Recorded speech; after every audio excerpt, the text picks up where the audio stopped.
Chapter 4950. Gu Jingyu sat on the chair in a daze, until the young lady walked past him. He abruptly regained his senses. He stood up abruptly and turned his head over. His line of sight fell onto the young lady and the man's hands. From the beginning till the end, their fingers were clasped together. Wait, wait. Inexplicably, the voice of stopping had already spilled out from his mouth. His gentle face, at this moment, was filled with a complicated emotion. His deep black eyes stared intently at her hand. The fiery young lady paused her footsteps, tilted her head to look at him, her long and narrow eyes, calm and indifferent. Gu Jingyu's throat tightened. He just stared at Yi Qingluo, staring at their clasped hands. The bottom of his heart felt as if there were dense needles pricking. He didn't know why he called out to her. He also didn't know why he felt so depressed at this moment. The bottom of his heart felt as if there was a huge net densely covering his heart, making him unable to find the answer to his abnormal emotions. Palace Lord Gu, a cold, mellow voice, as if 1,000 years of ice, was transmitted into Gu Jingyu's ears. He regained his senses. In front of him, that fiery red-robed young lady was already in the arms of a man in purple robe, tightly sealed, revealing only half of her exquisite face. That absolute possessive posture, noble and elegant, with a threatening tone. Please conduct yourself with dignity. The words fell. The man carried the young lady by the waist and walked away. In a blink of an eye, he disappeared in front of his eyes. It was at this moment Gu Jingyu's body suddenly seemed to be exhausted, as he sat heavily on the ground. Conduct himself? Conduct himself? His gaze and demeanor earlier. What exactly did it look like? Why, the Overlord asked him to conduct himself. And it was that kind of warning, an absolute possessive posture. It was as if he had some improper thoughts towards Yi Qingluo. Improper thoughts. But that was in the past. The current him should not have any feelings toward her. Why? His heart felt so uncomfortable. A light chuckle was heard from not too far away. Gu Jingyu suddenly raised his eyes vigilantly. What entered his eyes was a section of fiery red robe.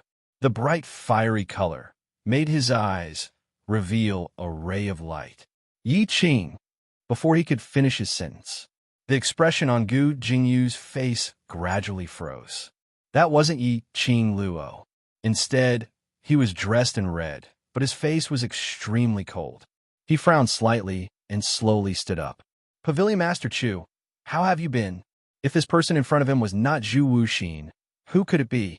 Chu Wuxin stood in front of Gu Jingyu, his fiery red robe fluttering in the wind.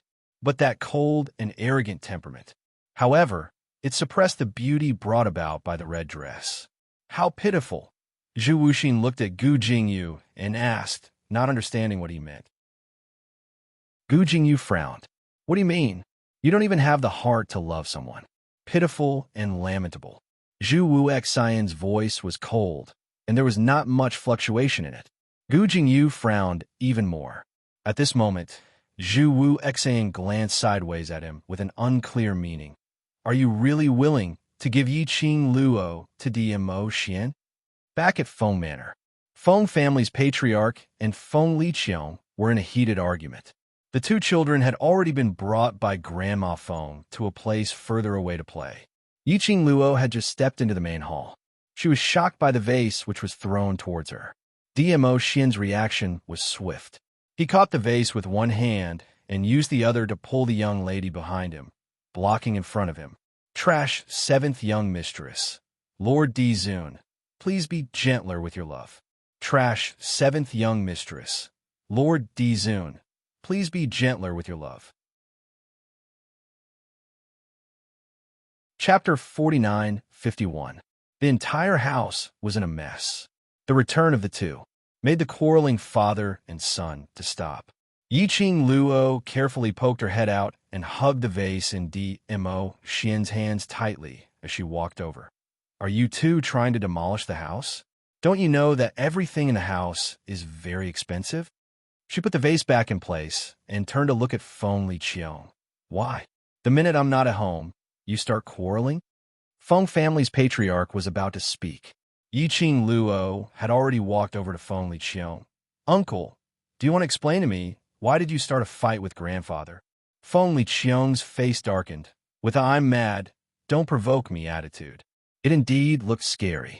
Little Luo, don't talk so much with him. His brain is spoiled. Feng family's patriarch gave his son an angry stare. Towards Feng Liqiong's black face, Yiqing Luo wasn't afraid at all. She walked over to Feng Liqiong and sat down, staring straight at Feng Liqiong. Staring so hard that Feng Liqiong's heart was flustered as he stared back with a black face. What are you looking at? Look at you now, what do you look like? Yiqing Luo replied indifferently. If mother knew that you and grandfather fought, she would definitely be very upset. The moment this sentence came out, Feng Liqiong's pupils suddenly contracted. His black face instantly covered with frost. She's upset? If she knew that she's upset, she wouldn't have abandoned the Feng family. If she really didn't care, how would she pass away? Yiqing Luo's voice was very calm. Uncle, you're the brother that mother values the most. You are her pride. What do you think? Now that you've become like this, what kind of blow would it be to her? You could be angry at mother's desperate actions for love. You could be angry at my appearance, but you can't be angry at grandfather. He is an elder, your father, mother's father. Uncle, this. Not only mother will be disappointed, I will also be disappointed in you. The young lady stared at Feng Liqiong, enunciating each word firmly. That pair of charming eyes, from the original enthusiasm, gradually became dim and cold. She stood up, seemingly utterly disappointed. She didn't look at him anymore. If little uncle feels that he really has to continue like this, that everyone in the world has let you down, and that he has to live like this, I have nothing to say. She walked to Master Feng and held Master Feng's arm. Grandpa, let's go. I want to discuss something about my mother with you. Feng family's patriarch walked out of the messy room under Yiqing Luo's support. But when she reached the door, she turned to look at Feng Liqiong. Grandfather, don't worry. Yiqing Luo's lips curled craftily as she winked at Patriarch Feng and whispered, he will follow along. In the study, Yiqing Luo asked Patriarch Feng to take a seat. DMO Xian immediately poured a cup of warm tea and sent it to Patriarch Feng. Just as he sat down, the door of the study was opened with a bang. Feng Liqiong walked in with an air of viciousness. Yiqing Luo winked at Patriarch Feng. See, she said, Feng Liqiong would come. Patriarch Feng sighed helplessly. When he raised his eyes to look at Feng Liqiong, he put on a straight face and said angrily, What are you following me for? This matter concerns the Feng family. Why can't I come? Feng Liqiong said righteously. Yiqing Luo patted Patriarch Feng's hand and gave him a way out. Grandfather, this matter does require Uncle's help.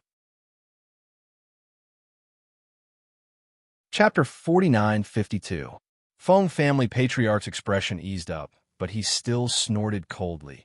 It's good enough that he doesn't create trouble. What can he do to help? Yiqing Luo smiled as she changed the topic. I just met the mistress of the Palace of Nether Palace and roughly know the other party's motive. Mentioning this point, Feng family patriarch's expression changed slightly. The Palace of Nether Palace are getting more and more daring. Now that they dare to come out from the dark, I think they have already made full preparations. According to my guess, the real mastermind of the Palace of Nether Palace should be suppressed by something. Yiqing Luo recalled the last time when a mastermind possessed Gu Jingyu's body. Her brows creased slightly, and now the other party directly appeared openly. I'm afraid the mastermind has or is about to recover his peak power. She had never crossed hands with the mastermind of the Palace of Nether Palace. But it was only under the situation where his power was suppressed and his body was restricted. When she faced the mastermind of the Palace of Nether Palace, the pressure was multiplied. Not to mention, the other party was at his peak. Probably not fully recovered. DMO Xian stretched out his hand under the table and quietly held the young lady's little hand. The warm palm dispelled the young lady's uneasy emotions. If he had recovered, he wouldn't have asked Gu Jingyu to specially look for you to cooperate. The man's words made Yiqing Luo suddenly thought of something as her eyes flashed. You mean, the mastermind of the Palace of Nether Palace wants to open the God Emperor's tomb is because they want to make use of the tomb to recover their own power? Moreover, the other party urgently needs the power of the God Emperor's tomb. So, at this most crucial juncture, he couldn't wait to look for me, to request for cooperation. Thinking of this, it made sense. What? What did you say? Feng family patriarch's reaction was huge as he suddenly put down the teacup in his hand and stared at Yiqing Luo with wide eyes. God Emperor's tomb? The Palace of Nether Palace wants to open the God Emperor's tomb? When this sentence came out of Feng family patriarch's mouth carefully, even Feng Liqiang's expression became extremely tense and unsightly. Yiqing Luo nodded. I want to tell you this matter. Palace of Nether Palace needs me to open the God Emperor's tomb. How could they know about the Divine Emperor's tomb? How is it possible to find the tomb of the Divine Emperor? Master Feng was shocked. Feng Liqiang suddenly grabbed Yiqing Luo's arm. Secluded palace. Know where the God Emperor's tomb is? DMO Xian was just about to stretch out his hand to stop Feng Liqiang. Yiqing Luo silently shook her head at him. Then her vision shot towards Feng Liqiang. The man's handsome face was devoid of any color. A pair of widened black eyes rippled with layers of ripples. The two hands that were clasping her wrists didn't have much strength and were even trembling slightly. Yiqing Luo pursed her pink lips as she shook her head. I don't know. The other party only said, I am the key to opening the God Emperor's tomb, and Secluded Darkness Palace has a way to let me meet Mother. When the last two words left his mouth, Feng Liqiang's body stiffened. Both his hands seemed to have no strength left Yiqing Luo's wrist. He slumped into the chair in disappointment. See, sister? Can I see my sister? He muttered softly, as though he was possessed. Although Feng family patriarch was shocked, but he still had some rationality. His white brows knitted tightly. Can the Palace of Nether Palace's words be trusted? Seventh Miss who likes trash. Overlord, please be gentler with your love. Seventh Miss who likes trash. Overlord, please be gentler with your love. Chapter 4953. Yiqing Luo touched her chin and pondered for a moment. Generally speaking, it's not trustworthy. And even if what he said is true, if I really agree to cooperate with him, I'm afraid that before I even see my mother, the first thing he will do after achieving his goal is... Yiqing Luo paused for a moment as she suppressed her voice and curled her lips lightly. That's right, kill me. She glanced at the dazed Feng Liqiang and emphasized, no matter if what the Palace of Darkness said is true or false. We don't need to rely on their power to enter the Divine Emperor's tomb. If what the Palace of Darkness said is true, won't we still be able to see my mother after we enter the tomb? Why would we need to cooperate with the Palace of Darkness? But Feng Liqiang, who had been silent, opened his mouth. His voice was very hoarse, and his pitch-black eyes stared deeply at Yiqing Luo. Do you know, where's the Divine Emperor's tomb? Yiqing Luo's pink lips moved, but in the end, she didn't say anything. Feng family's patriarch sighed softly. Back then, Xiao had already predicted her own consequences, so early on, she had already set up her tomb. An extremely mysterious place that was hidden in all the realms. Even us, relatives, don't know where the Divine Emperor's tomb is. This also led to the rumor that our Feng family has treasures. Hidden treasures of the former Divine Emperor. But if there were treasures, Feng Liqiang wouldn't have schemed Yiqing Luo in the future. Yiqing Luo raised her eyes as her eyes revealed a certain resolute glint. She opened her mouth and her voice was sonorous. I intend to go to the Divine Emperor's tomb to take a look, perhaps. I can obtain the Divine Phoenix's inheritance. The young lady's clear voice drilled into everyone's eardrums. Feng family's patriarch's expression congealed slightly as his eyes were filled with worry. Xiao Luo, do you know where the Divine Emperor's tomb is? Feng Liqiang looked at her with a hopeful look. Yi Qing Luo nodded.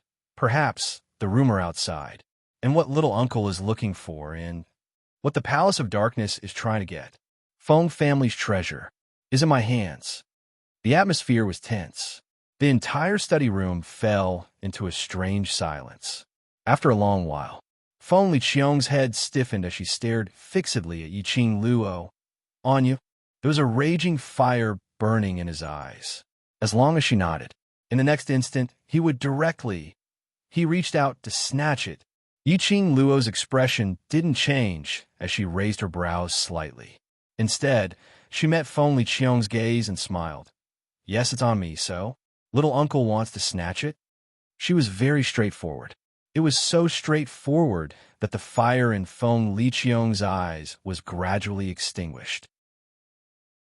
He took a look at DMO Xian, then looked at Patriarch Feng and roared angrily. You have these two people to protect you. What can I snatch from you? I'm just angry. The Feng family's treasure is really on you, and you still lied to me. Previously, I really didn't know what the Feng family's treasure was. Yi Qing Luo spread out her hands. Today it was only after Palace Lord Gu's reminder that I roughly guessed it. Feng Liqiang snorted coldly. Like hell I'd believe you. Patriarch Feng pulled Yi Qing Luo's hand. Little Luo, is what you said true? Feng family really has a treasure? Yi Qing Luo nodded. If I didn't guess wrongly, it should be something like this, that's right. She gave Patriarch Feng a gentle smile as she held Patriarch Feng's hand. Seventh young miss who likes trash. Overlord, please be gentler with your love. Seventh young miss who likes trash. Overlord, please be gentler with your love. Chapter 49-54. Grandfather, Xian and I will go search for the God Emperor's tomb first. Yi Qing Luo said, as long as we enter the God Emperor's tomb before the Palace of Darkness, their plans will be completely messed up. Gu Jingyu would come knocking at their door at this juncture. This meant that the mastermind behind the Palace of Darkness, they already had a new plan. If they wanted to cut off the Palace of Darkness's ambition, they could only enter the God Emperor's tomb before the Palace of Darkness, to dig out all the secrets of the God Emperor's tomb. In this way, the Palace of Darkness's plan would fail, and they would be able to suppress the Palace of Darkness's ambition. And, as compared to the Palace of Darkness, she was the descendant of the Emperor of God Emperor, the owner of the Divine Phoenix Profound Heart Jade, the owner of the Azure Water 5-piece set. The chances of winning were higher. No way. Feng family's patriarch rejected without a second thought. Since the Palace of Darkness has already sent out the invitation, that means that the people from the Palace of Darkness have their eyes on you. If you go now, wouldn't it be extremely dangerous? She would think so. The people from the Palace of Darkness would naturally think so too. How would the Palace of Darkness allow Yi Qing Luo to enter the Emperor of God Emperor's tomb? Probably following behind Yi Qing Luo silently. After finding the God Emperor's tomb, wouldn't Yi Qing Luo be in danger? Even with DMO Xian by her side, it would be difficult for her to fight against so many enemies. There was absolutely no way to be assured. Yi Qing Luo's lips curled up slightly. Her smile was firm and had a calming charisma. Grandfather, I understand your concerns. Don't worry. Since I've chosen to head to the God Emperor's tomb, I'm already prepared. How could I possibly bear to let someone dirty my mother's resting place? Feng family's patriarch was filled with words to stop her. But when he met the young lady's firm eyes, he was so stunned that he couldn't say another word. His throat tightened. All his unwillingness and worries turned into a long sigh. Grandfather, DMO Xian's mellow voice spoke gently. I will use my life to protect Lil Luo. Whatever you're worried about, I will absolutely not let it happen. He stood up and cupped his fists towards Feng family's patriarch. Bit by bit, he lowered his noble head. Grandfather, please hand Lil Luo over to me. Please, trust us. Each and every word was forceful and sonorous. The heart of the Feng clan master was shaking, and it was pounding. After a long while, he lowered his head. I can't control the two of you. Do whatever you want. Yi Qing Luo smiled and stretched out her hand to hug Feng family's patriarch's neck. She smiled intimately. Grandfather, how can I bear to let you be sad because of me? So, don't worry, I will definitely protect myself. As she spoke, she waved her hand. Mother left me many, many things. Even after Mother passed away, Mother has always been protecting me. So, you really don't have to worry. The girl's soft voice soothed the old man's worries. In the end, the old man seemed to be convinced. He stared at her with a straight face, amused and angry at the same time. He couldn't keep a straight face. Okay, I'll let you go. Feng Clan Master covered his face hard with a rather helpless look. After covering it for a while, he moved his hand away again, and his expression was solemn. Little Luo, remember, no matter what happens, Feng family is your strongest backing. I know. Yi Qing Luo smiled as she rested her head on Feng Clan Master's shoulder. I will meet Mother and obtain the Divine Phoenix's inheritance and return to Grandfather's side. Chapter 4955. I want to go too. Feng Liqiang's expression was cold as her dark eyes stared at Yi Qing Luo quietly. I want to go too. You can't go. Yi Qing Luo raised her head and met Feng Liqiang's gaze without any hesitation. Feng Liqiang's expression darkened. Why can't I go? I just want to go over and take a look. Could it be that you're afraid that I'll snatch away your opportunity and stop you from obtaining the inheritance of the Divine Phoenix? If I were afraid, I wouldn't have said these things in front of you. Yi Qing Luo straightened up and sat down beside Feng Liqiang.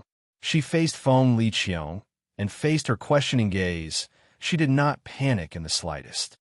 Little uncle, it's precisely because I trust you that I'm willing to let you know about these things. I know that you want to go because you want to see Mother.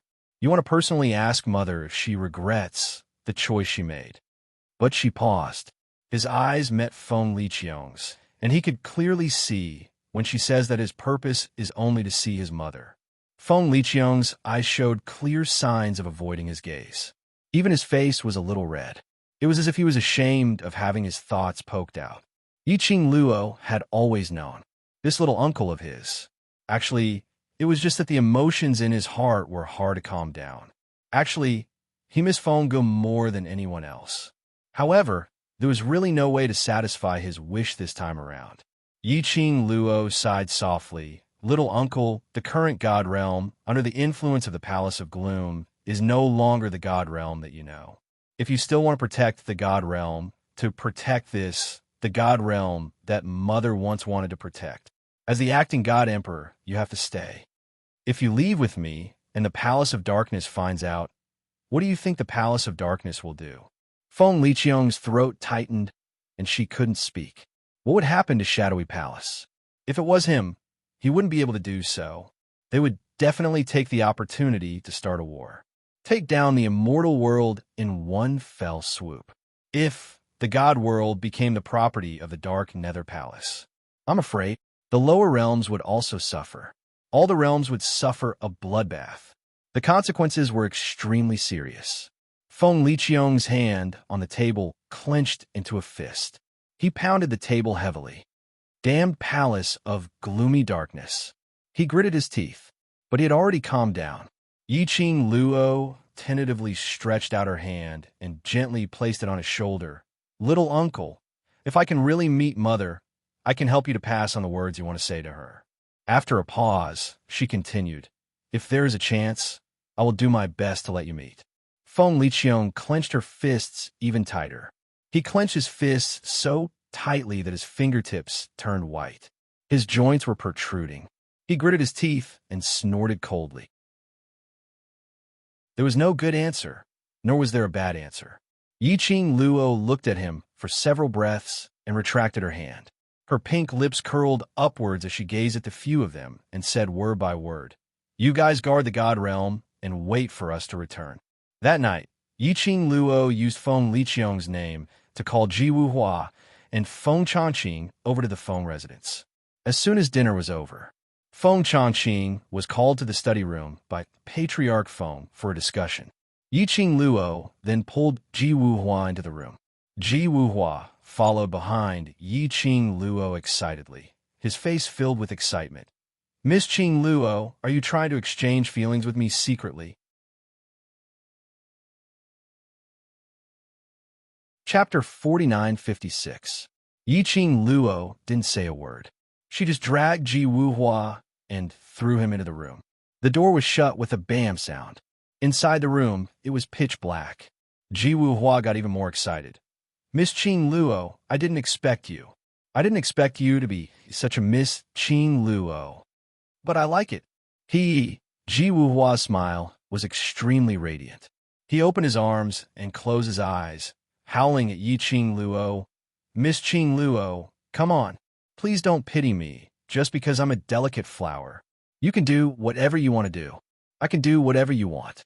Hiss, the sound of candlelight was accompanied by the young lady's clear voice. Really, anything?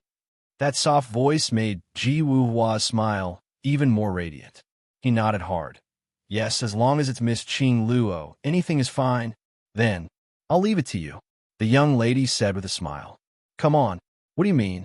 Ji Wuhua vaguely sensed that something was wrong and opened his eyes.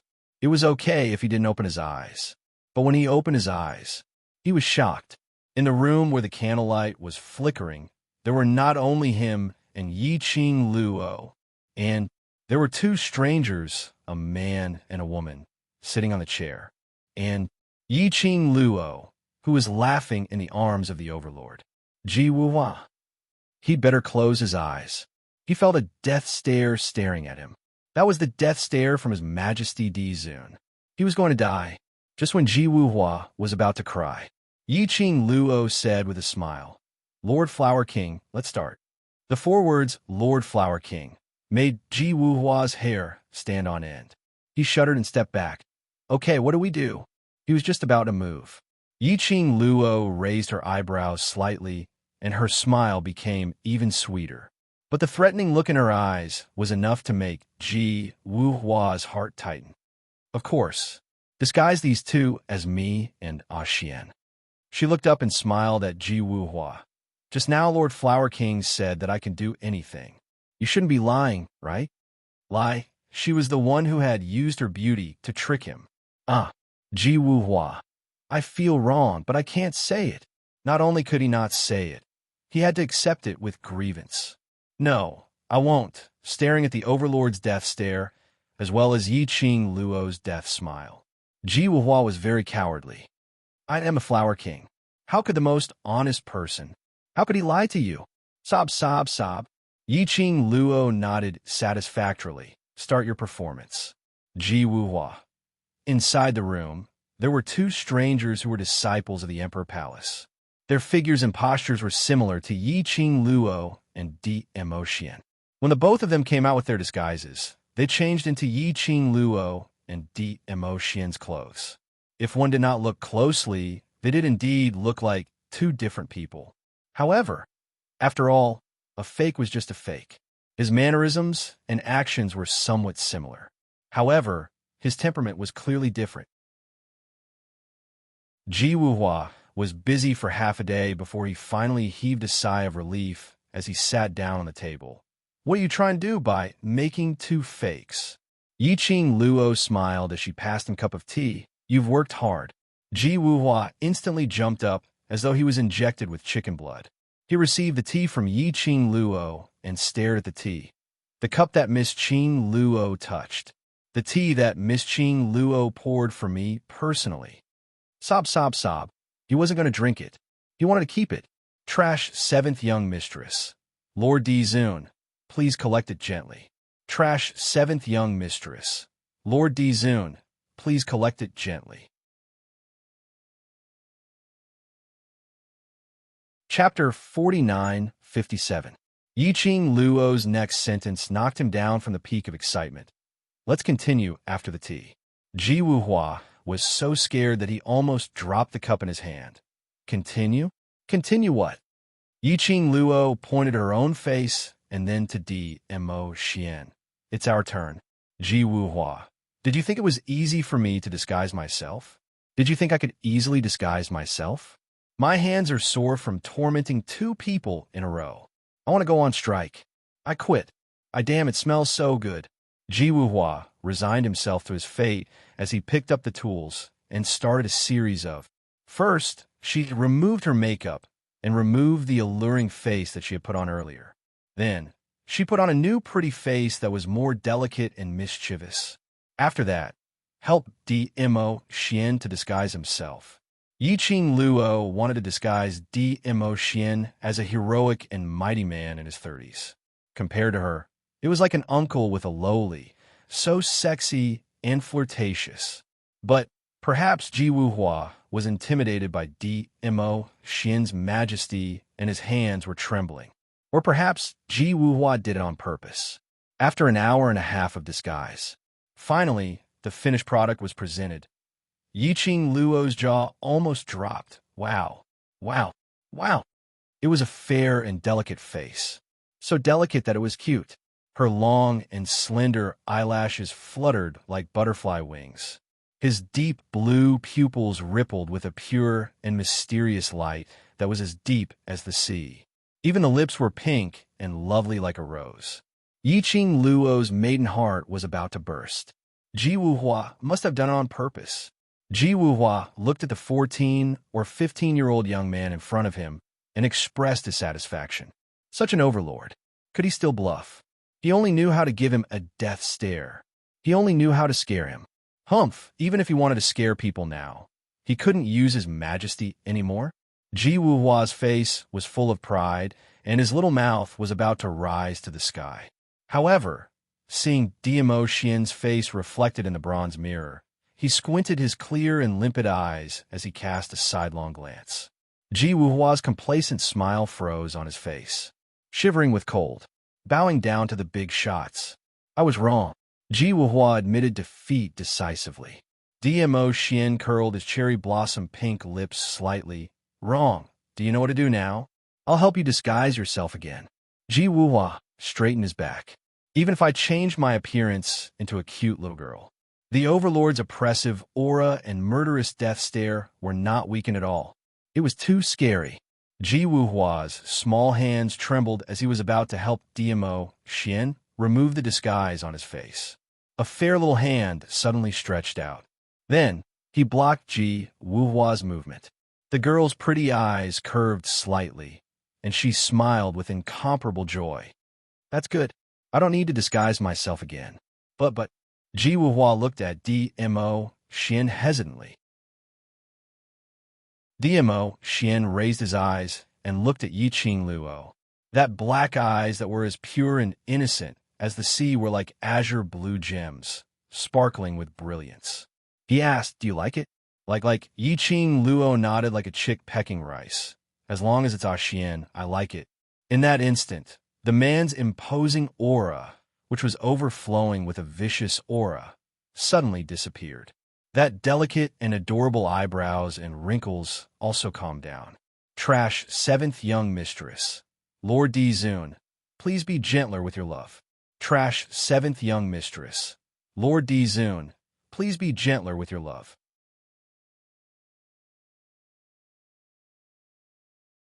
Chapter 4958. Yiqing Luo leaned forward and cupped the man's face with both hands. That's it. No need to change. And I won't exchange. Dmo Xian unconditionally agreed to any request of his darling.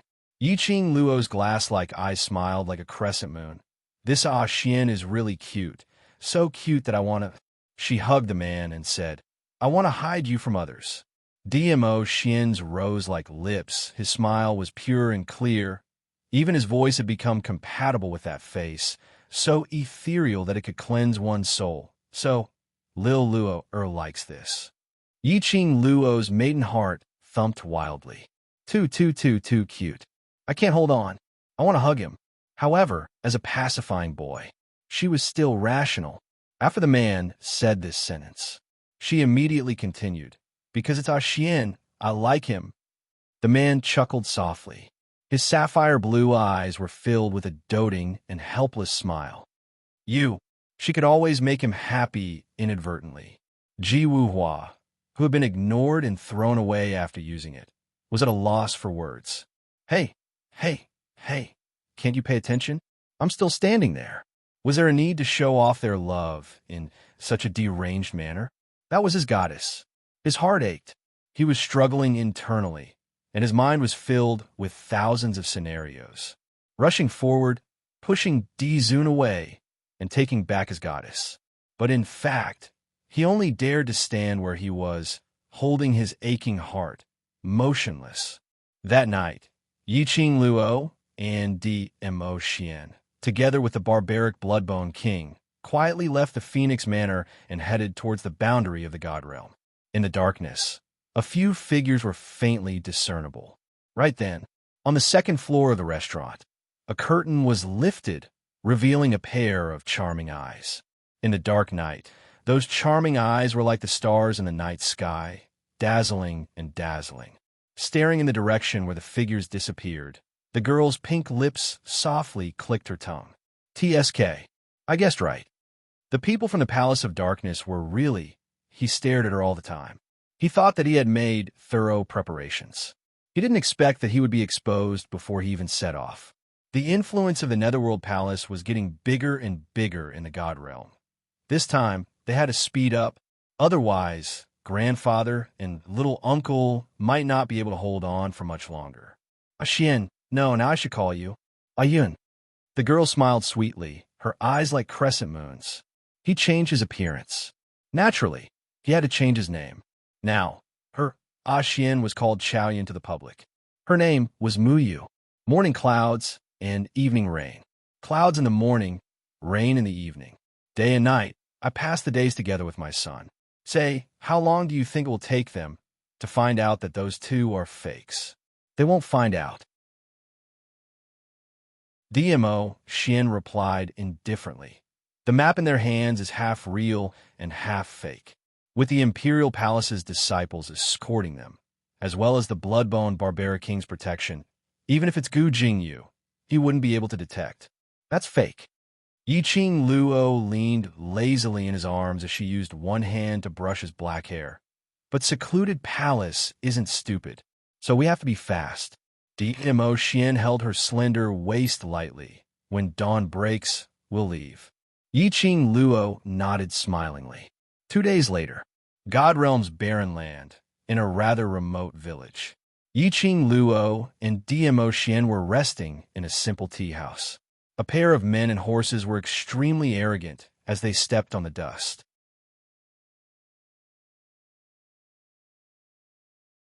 Chapter 49-59. The iron blood horse raised its hooves and trampled on the tables and chairs in the tea house. Sawdust flew. It almost hit Yiqing Luo. Dmo Xian raised his hand to block it. Yiqing Luo raised her eyes and looked at that group of people. A total of 14 people. The leader was a man and a woman. The man's build was huge and strong like a bear. The woman was not bad-looking, but there was a strong aura in her eyes. Both of them looked about the same age, around 24 or 25. The head of the Dark Void Hall is here again, half a month ago. Didn't they just come? Why? Why are they here again? They know that those little brothers have left, so they specially came over to seek revenge? Isn't the Dark Void Hall backed by the Jiang family's aristocratic family? So arrogant, aren't they afraid of causing a backlash from other cultivators? Not far away, the villagers complained unwillingly, but no one dared to stand out. The leader jumped off the horse and kicked the ruined table. Is the boss of your tea house blind? Why don't you come out and serve? His line of sight swept across. His gaze fell on the seat where Yiqing Luo and Dmo Xian were sitting. It was no wonder that he noticed this side at first glance. Mainly, the entire outer shop of the tea house. Because of their arrival, the tables and chairs were all ruined. Their table was the only one that was still intact. Moreover, the other villagers had long shrunk to the side. They were the only ones who were still sitting there calmly. All of you get up. The leader strode over. This seat, we want it. Yiqing Luo squinted her eyes in interest. She didn't expect that in the God Realm, to encounter this kind of evil tyrants traveling. It was said that the entire God Realm was full of awesome cultivators. Any one of them was capable of doing something earth-shattering. Although this group of villagers were just villagers, but they were still cultivators, right? Was it really good to be so cowardly? Could they still behave like a cultivator from the god realm? If those people from the lower realm saw this, wouldn't they be disillusioned with the god realm? Yiqing Luo expressed that she was incomparably disillusioned now. I'm talking to you, didn't you hear me? Perhaps it was the first time that the leader had met someone who dared to ignore him. He slapped the table hard. The 2 teacups and the teapot on the table toppled over. Tea was poured all over the table.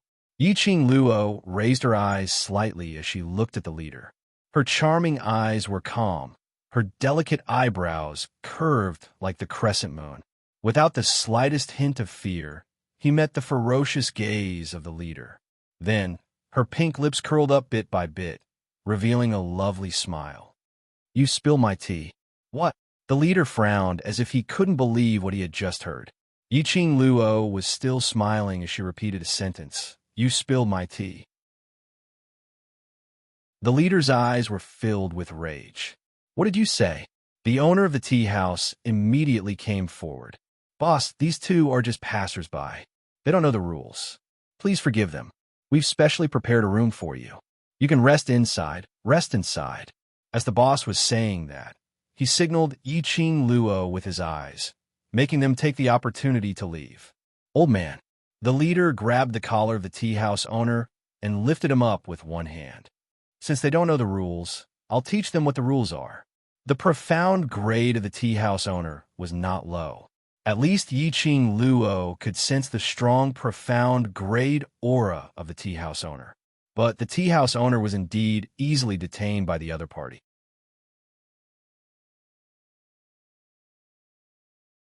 Chapter 4960. It could be seen how powerful the Grand Hall Master of Dark Void Hall was. Grand Hall Master, they're just passers-by. Please be magnanimous and let them go. The tea house boss couldn't bear to implicate the young couple.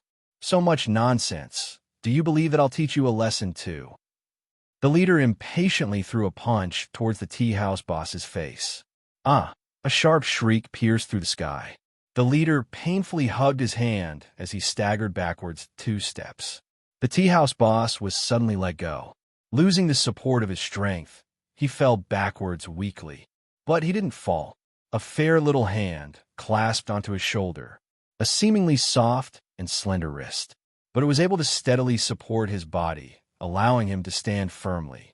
The tea house boss heaved a sigh of relief while still in a state of shock. Turning his head, he saw that dainty young lady with a sweet smile on her face. He was so shocked that he broke out in cold sweat. Madam Chow. His original intention was not to involve the young couple in this matter. He had not expected, but now it was this young girl who had lent him a helping hand. This time, how would the people from Dark Void Hall let her off? Grand Hall Master, cousin brother. A few exclamations were heard from the direction of that group of people. The lady and the other cultivators who were dressed in martial arts attire ran towards the leader. They only saw that the leader's hand, which was about to hit the tea house boss's face, had a hole pierced through it, and water was gushing out. That fiendish face was twisted into a ball because of the pain. It was that young lady who did this. The leader's eyes were sinister as she stared angrily at the direction of that dainty young lady. Do you know who we are? Then, do you know who I am? The young lady's tender lips curled upwards as she gave a light smile. The young lady's question. It made the surrounding people's hearts tighten. The leader's brows creased tightly as she sized up Yiqing Luo vigilantly, as though she was scrutinizing her identity. If she dared to ask such a question, presumably the backing behind her must be very strong. The leader pondered for a moment and asked, Who are you? Yiqing Luo's delicate pink lips slowly rose upwards. That half-smile, with a hint of mockery in it, caused the leading woman to feel a strange feeling in her heart for no reason. Just as he was about to stop Yiqing Luo from speaking, he heard that melodious and soft voice, which was like that of girl next door, enunciating every word. I am your father, courting death. The leader's eyes shot out a baleful aura as the long spear in her hand swept out, directly piercing towards Yiqing Luo. Yiqing Luo's expression didn't have the slightest change. Instead, she was all smiles as she looked at the incoming long spear. His pink lips carelessly spat out words that made people feel ashamed and annoyed. "My good daughter, you're not dead yet. Why would your father seek death?" The moment the spear fell, in front of the young lady, an invisible barrier formed by an invisible shockwave blocked the spear. After that, a ray of dark light tore through the sky and descended. Bang! The moment the earth-shattering explosion rang out, a loud sound rang out. The leader of the group fell to the ground like a kite with a broken string, only to see that dainty young lady dressed in a peach-colored long dress was being protected in the arms of a man dressed in a bamboo-colored long robe. The leader of the group clearly saw this earth-shattering dark light oppressive force. It was just that the man had casually waved his sleeves and created it. Trash, 7th young mistress. Lord D. Zune, please be gentler with your love. Trash, 7th young mistress. Lord D. Zune, please be gentler with your love.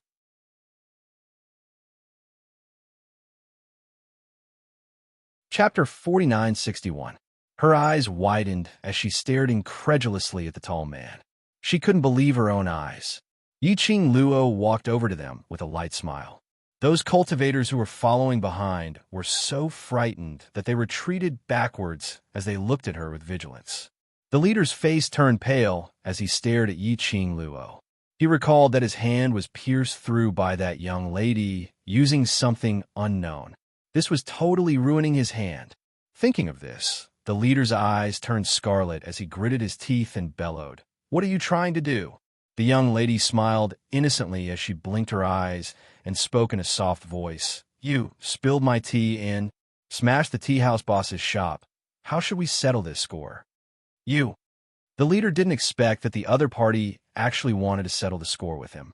The suppressed anger in his chest suddenly sprang up at this moment. "Slut, are you looking for death?" A paw sound was heard. A gust of hurricanes struck and landed a loud slap on the leader's face. That man in the bamboo robe took steady steps as he walked to the young lady's side. A pair of azure sapphire-like eyes revealed a frosty sharpness. "If you insult her one more time, I will pull out your tongue." The man's voice was similar to a young man's voice. Very soft. When he said this sentence, there wasn't much emotion.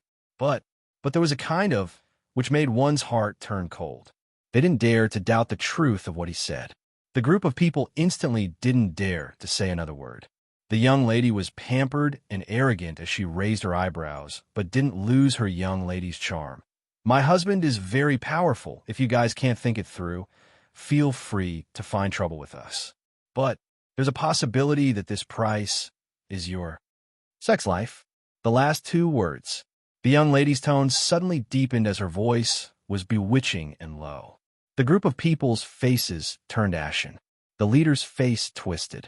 He gritted his teeth and shouted in a low voice, "Let's go." The next moment, the group of people had already disappeared in front of their eyes. A cloud of dust was kicked up. Yiqing Luo clicked her tongue.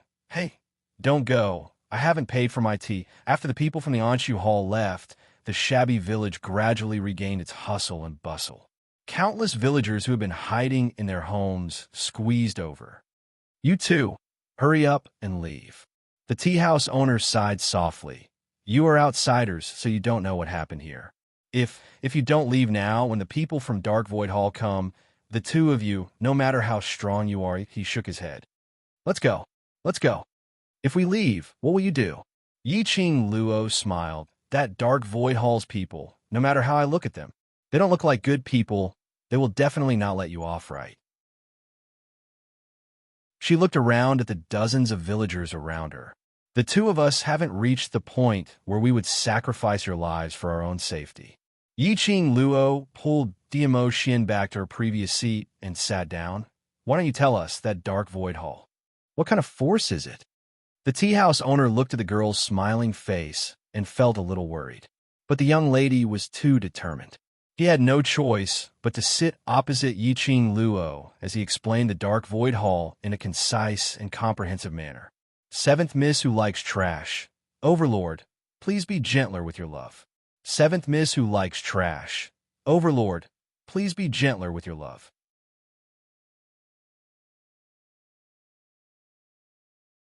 Chapter 4962. Anshu Hall. It was a force that had inexplicably developed 3 months ago. Their behavior was similar to that of a bandit. In any case, everything that should be done and everything that shouldn't have been done had been done. Wherever they went, there would be a great wave of carnage. At first, some people wanted to resist, but the price of resistance. Otherwise, the entire family would be buried in a sea of fire in a single night. Otherwise, the entire village would be obliterated. No one could do anything to the Anshu Hall, because the power behind the Anshu Hall was one of the divine world's 5 great aristocratic families, the Jiang family. Or perhaps, everything that the Anshu Hall had done had been instructed by the nobles of the Jiang clan. The current Anshu Hall had taken root in various places in the God realm. It took 3 months. When Yiqing Luo heard that, her brows creased slightly. The nobles of the Jiang family. This made her think of the Palace of Darkness. The Jiangs had long colluded with the Palace of Gloomy Darkness. If the Anshu Hall was a subsidiary force of the Jiang clan, this also meant that 3 months ago, the Gloomy Palace had already extended their claws into the God realm. But what is the purpose? The Jiang clan was one of the 5 great aristocratic clans of the divine realm. Ruining his own reputation like this, causing his reputation to resent him. Aren't you afraid of incurring a backlash from those profounders? The Jiang family's aristocrats. Why would they allow the Dark Void Hall to do such a bandit thing so wantonly? Yiqing Luo asked puzzledly. The tea house owner shook his head. I'm not too sure either. However, I overheard those people chatting while drinking tea here. The tea house owner paused for a moment, then lowered his voice and said, the people from Anshu Hall seem to be looking for a place. Find a place? Between Yiqing Luo's enchanting eyes, a glint flashed past. However, on the surface, there was still that delicate and innocent expression. Looking for a place? If he's a noble, isn't it just a matter of saying the name of the place he's looking for? They don't even know where they are. The tea house owner lowered his voice even further. I heard them say that the Anshu Hall is still spread out in every region, even deep in the mountains and ancient forests. Countless people have been planted, all for the sake of finding that place. Yiqing Luo was almost certain now. The existence of the Anshu Hall. It was probably done by the Palace of Darkness. He wanted to find the location of the Divine Sovereign's tomb. However, how could the secluded Darkness Palace be so sure that the Divine Emperor's tomb was in the God realm? Would he be able to find the Divine Emperor's tomb if he searched everywhere in the Divine world? Girl, have you forgotten what happened to you in the Palace of Darkness? Old Man Song's voice reminded her in her mind. Yiqing Luo, what? Old Man Song said. The stone wall of the Palace of Darkness once brought you to the periphery of the Divine Emperor's tomb. And the Palace of Darkness must have known the scenery outside of the Palace of Darkness through your consciousness. The Palace of Gloomy Shadow is searching for the tomb of the Divine Emperor in such a way. They must be searching for that place that looks similar to the surroundings of the Palace of Gloomy Shadow. Yiqing Luo's eyes narrowed as she scoffed in her heart. What a pity, after preparing everything and planning everything, we still can't even find a destination. The tea house boss saw that Yiqing Luo didn't speak for a long time and thought that she was stunned by the power of the Jiang family's aristocrats. He tried his best to persuade them. 2 customers. Now that you know the power of the Anshu Hall, you'd better leave this place quickly. If the Grand Hall Master of the Anshu Hall brings his men over, they will not let you off. That pair of siblings are vicious and merciless, and they like to snatch women and men by force. 7th Miss who likes trash. Overlord, please be gentler with your love. 7th Miss who likes trash. Overlord, please be gentler with your love.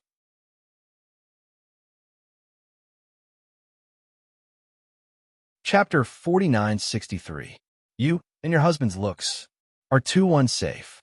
As he spoke, he sighed. If it was yesterday, at least there would be a team of young brothers to take you away. Unfortunately, Yiqing Luo touched her face. Disguising herself as a pretty girl from a humble family could still be praised as pretty. She really had a good foundation. No matter how she disguised herself, she was still a beauty.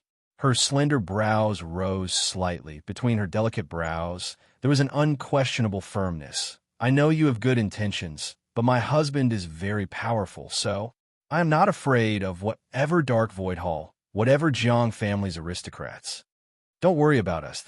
Can't hurt us husband and wife, and will absolutely not let them hurt you. Finishing her words, the young lady slightly raised her head, playfully winked at the man beside her. Ayun, am I right? The man's brows at this time, there was a touch of gentleness and tenderness. Listening to the young lady saying husband, and us husband and wife. His mood was so happy that he could fly to the sky. Hearing her call him that, it felt great. Looks like he had to settle this title as soon as possible. DMO Xian's eyes drooped, affectionate and affectionate. Yes. What you said are all right. The tea house boss saw that he couldn't persuade them, and could only helplessly say, then both of you have to be careful. Yiqing Luo's long and narrow eyes twitched, suddenly asked, oh yes, you mentioned. A team of young brothers. Who are they? That team of young brothers also had a conflict with the Dark Void Hall? The tea house boss nodded. Yesterday, the Dark Void Hall came to make a scene. Coincidentally, that team of young brothers were resting here. Both sides had a little conflict, and then started a fight. Yesterday, that group of young brothers also taught the Dark Void Hall a lesson. Today, the Dark Void Hall's eldest brother and sister came over. I'm afraid they heard that the team of young brothers had left and came over to take revenge on us. Unexpectedly, today, they had kicked an iron plate again. The Dark Void Hall had been taught a lesson for 2 consecutive days. The Jiang family's aristocrats were probably going to intervene. No wonder the tea house boss kept persuading Yiqing Luo and DMO Xian to leave. After all, the Anshu Hall had been suppressing their hatred and anger for 2 days. That team is of guts. Yiqing Luo's eyes flashed with a trace of admiration. The tea house owner said, that team seems to be a mercenary group. They probably got separated from the mercenary group. I think I heard them mention that they are some people from the World Mercenary Group. The tea house owner sighed with emotion. As expected, heroes come from the young. I wonder when did such a young mercenary group appear in the God Realm. Furthermore, they are filled with righteousness. If they can grow up, they will definitely be able to make a name for themselves in the God Realm. Yiqing Luo, did she hear wrongly? Did she hear wrongly? World Mercenary Group? The World Group? How could this be? Yiqing Luo's eyes widened as she looked at DMO Xian and then at the tea house's boss. Boss, you just said what mercenary group? Can you repeat it again? Under the heavens, mercenary group. The tea house owner said. Yiqing Luo, was it a coincidence? Weren't the World Group brothers still in the Earth Realm? How could they possibly reach the God Realm? How was it possible for them to fight in the God Realm? Unless they were using cheats. Yiqing Luo expressed that her inner heart was in shock, as she couldn't react in time. 7th Miss who likes trash. Overlord, please be gentler with your love, and please collect it. 7th Miss who likes trash. Overlord, please be gentler with your love, and please collect it.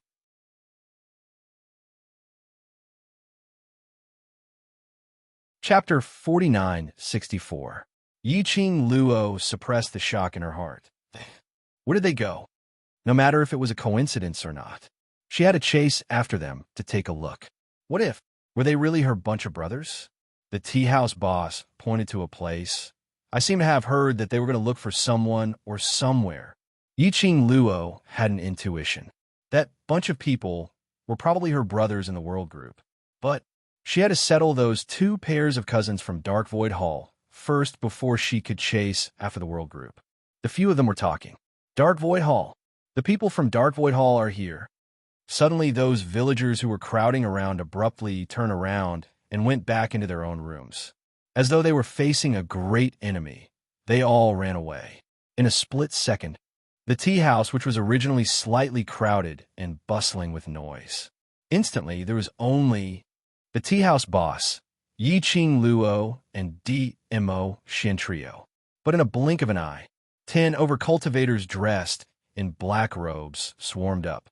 The ones leading the group, who were being carried by the carriage, were those two cousins. Yo, young lady's guts aren't small. You actually didn't run. The leading lady, LV Ni's eyes were filled with viciousness as she looked at Yi Qing Luo venomously. Run. The leading man, Lu Sanzong, caressed his wound, which had already been bandaged, as he gave a chilly laugh. You're rather smart, knowing that you can't run. So, just wait for your death here obediently. Those 10 overcultivators dressed in black robes had already swiftly surrounded the entire tea house. Lu Sanzong and LVNI walked down from the carriage. Their faces were filled with the complacency of capturing their prey and the joy of venting the anger in their hearts. Young lady, Lu Sanzong's vision was glued onto Yi Qing Luo's face. The young lady's looks, as compared to those beauties whom he had seen before, she indeed wasn't considered as beautiful. But she had that pair of eyes, like a fox. Just one look, and he felt as though there was a whirlpool in those eyes, sucking him in. Especially when the young lady's charming smile was like a blossoming flower. He inexplicably felt that that face was very attractive. Lu Sanzong stared at the young lady, looking her up and down and feeling disgusted. Suddenly, he gave an evil smile. Young lady, what benefits do you get from following that gigolo? Why don't you follow me? As long as you follow me, I won't hold it against you for your rude behavior just now, and I'll let the people in this village go. As he spoke, he stroked the stubble on his chin with his fingers. There was a disgusting smile in his eyes. That piercing gaze, this made DMO Shin's expression sunk. His eyes that were pure like sapphires were covered in frost at this moment, and they emitted killing intent. His bamboo-colored robe fluttered even though there was no wind. Cousin, I want that pretty boy. LV Ni's greedy voice came from his side. You're so good-looking, and your strength isn't weak either. You're quite suitable to be my gigolo. Both of them had witnessed DMO Shin's strength. He knew that DMO Shin was unfathomable. But now they had a helper. Why would he be afraid of these two young people? Lu Sanzong clapped his hands. One for you and one for me. Perfect. He wanted to see for himself. These two seemed to be aloof and virtuous, like banished immortals. After being captured by them, we use what kind of face begged them. Just thinking of this scene made him feel excited. Both of their gazes were extremely nauseating. Courting death. DMO Shin squinted his blue eyes as he looked at Lu Sanzong with a murderous look. He bent his fingers, and a dark glow flowed through his fingertips. Seventh Miss who likes trash. Lord Overlord, please be gentler with your love. Seventh Miss who likes trash. Lord Overlord, please be gentler with your love.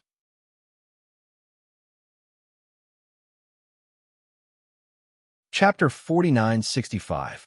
Ayun. The young lady's soft voice rang beside his ear.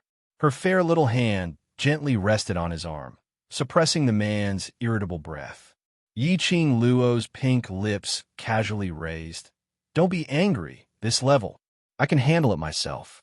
She walked gracefully, casually past the man, and walked towards Lu Sanzong, dressed in a pink dress, as if peach blossoms were in full bloom as she walked. It further complemented the young lady's delicate face, revealing a unique beauty of a young lady. Lu Sanzong's eyes were filled with evil. However, just as Yi Qing Luo was about to walk in front of him, the young lady suddenly made a turn. She was already standing in front of LVNI. LVNI was shocked by this sudden turn and took 2 steps back. By the time she regained her senses, her face turned black. Slut, what are you doing? How dare she scare her? She raised her hand and slapped the face that had offended her. You. The young lady's pink lips lightly spat out a word. LV and I only felt a cold flash in front of her eyes. A cold sensation pierced through his skin. Her brain had yet to react. Her body's instincts had already quickly evaded. After LV and I stood still, she saw the girl in front of him had an evil smile on her face as she stood there. In her fair hand, there was a chilling machete glinting with a cold glint. Her posture was very casual. "How dare you covet my man? Who gave you the guts?" The young lady's eyebrows were curved, as delicate as a flower, but the action of her hand was filled with a fierce aura. Swish! The machete cut through the air, directly chopping towards Elvini's face. There was no fancy action, directly chopping where the vital point was. "Chopping you to death. How dare you covet my man?" After changing her appearance, she changed into a sock puppet. Naturally, it was impossible to take out her standard weapon. She couldn't use the glower flame fan. Then she would use the simplest and easiest to use, a big machete. Yiqing Luo's fierce action made Lu Sanzong's face turn extremely ugly. "Ah!" With a blood-curdling scream, LVNI covered her injured arm and leaped backward. She painfully turned her head to look at the dozens of black-clothed profound practitioners. "Attack! Third Elder Jiang, Fourth Elder Jiang, save me!"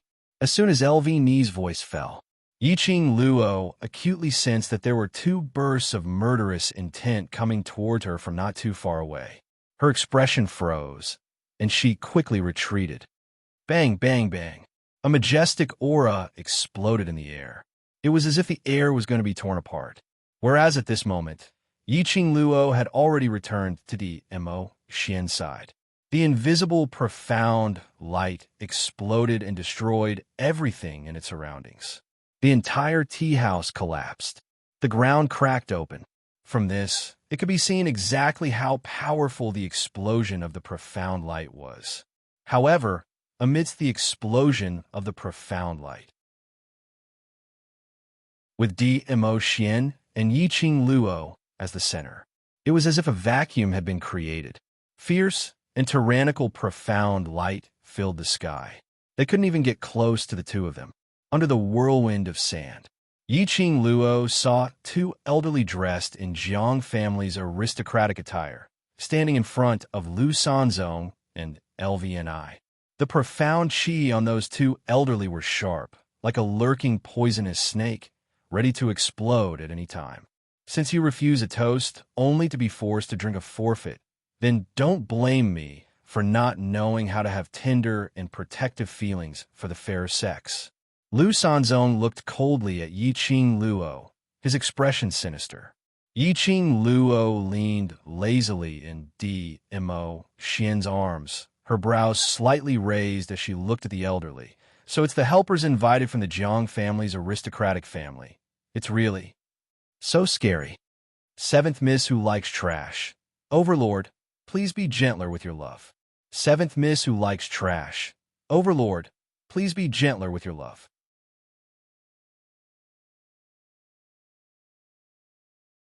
Chapter 4966. The Jiang family's aristocrats really didn't care about their reputation. They had completely handed over their family to the Palace of Darkness. So sure, would the Palace of Darkness be the final winner?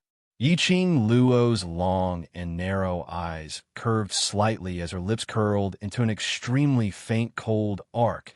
"Since young lady knows that this is the elder of the Jiang family, why don't you surrender obediently?" Lu Sanzong's confidence was different now that he had a backer. Yiqing Luo tilted her head. A strand of hair fell on her cheek, making her look even more charming. The young lady's red lips rose slightly. "The Jiang family is one of the top 5 aristocrats, and now they are actually helping you. I don't know where this wild chicken force came from." She clicked her tongue. "I didn't expect the Jiang family's aristocrats to be in such a state now." "You." How could Lu Sanzong not hear the sarcasm in the young lady's words? His face sunk immediately as he gritted his teeth and sneered. "Young lady, the Dark Void Hall is not some unknown small force now. You can ask anyone in the God Realm who doesn't know the prestige of the Dark Void Hall. The Dark Void Hall naturally has the ability to get the support of the Jiang family's aristocrats." The young lady carelessly snorted. Her eyes were full of sarcasm. "Prestige? I think it's infamy?" She paused for a moment and laughed mockingly. "The Jiang family's aristocrats are also thick-skinned to become the backing of such a force like yours, not afraid of getting into trouble. The young lady's words almost made Lu Sanzong die on the spot. The wound on his wrist started to hurt again. Young lady, the two Jiang family's aristocratic elders who had been silent and pretending to be otherworldly experts finally opened their mouths at this moment. Their eyes were cold and sharp as they stared at Yiqing Luo. At such a young age, it's better not to be too arrogant. Yiqing Luo replied with a smile. Both of you are already so old, running over here to be arrogant with a young lady like me. I'm afraid it's not appropriate. The murderous intent in the elders' eyes intensified. Immediately, the two pounced towards them at the same time. Silly girl, if I don't teach you a lesson, you really don't know your limits. Bang! Thick, profound energy burst forth from both of their bodies. The surrounding air instantly turned into a hurricane that surged violently. Yiqing Luo took a look at the surroundings, at the houses which the villagers lived in which had been overturned. The cracks on the ground were getting bigger and bigger. It was as if it would split open at any moment. It made people fall into the abyss. Fortunately, the villagers were not weak. They barely managed to avoid the pressure of the surrounding dark rays and hid far away. However, if this continued with how merciless his opponent was, it was only a matter of time before the villagers were hurt. He had to avoid it. Yiqing Luo weighed the big machete in her hand as a wisp of dense light flashed past her delicate brows. She was just about to test the strength of those two Jiang family's elders. He had yet to move. DMO, Xian gripped her wrist tightly. Someone's coming. The man's deep voice rang in her ears. Humans? At this time, in such a remote place, could people still come? Yiqing Luo was just about to ask who it was. All of a sudden, the sounds of all kinds of profound lights colliding could be heard. Immediately, a few figures flashed past the horizon. A few dressed in black, armed with weapons, stood in front of Yiqing Luo and DMO Xian. Sure enough, it's you guys again. One of them said coldly. Haven't you been taught a lesson enough?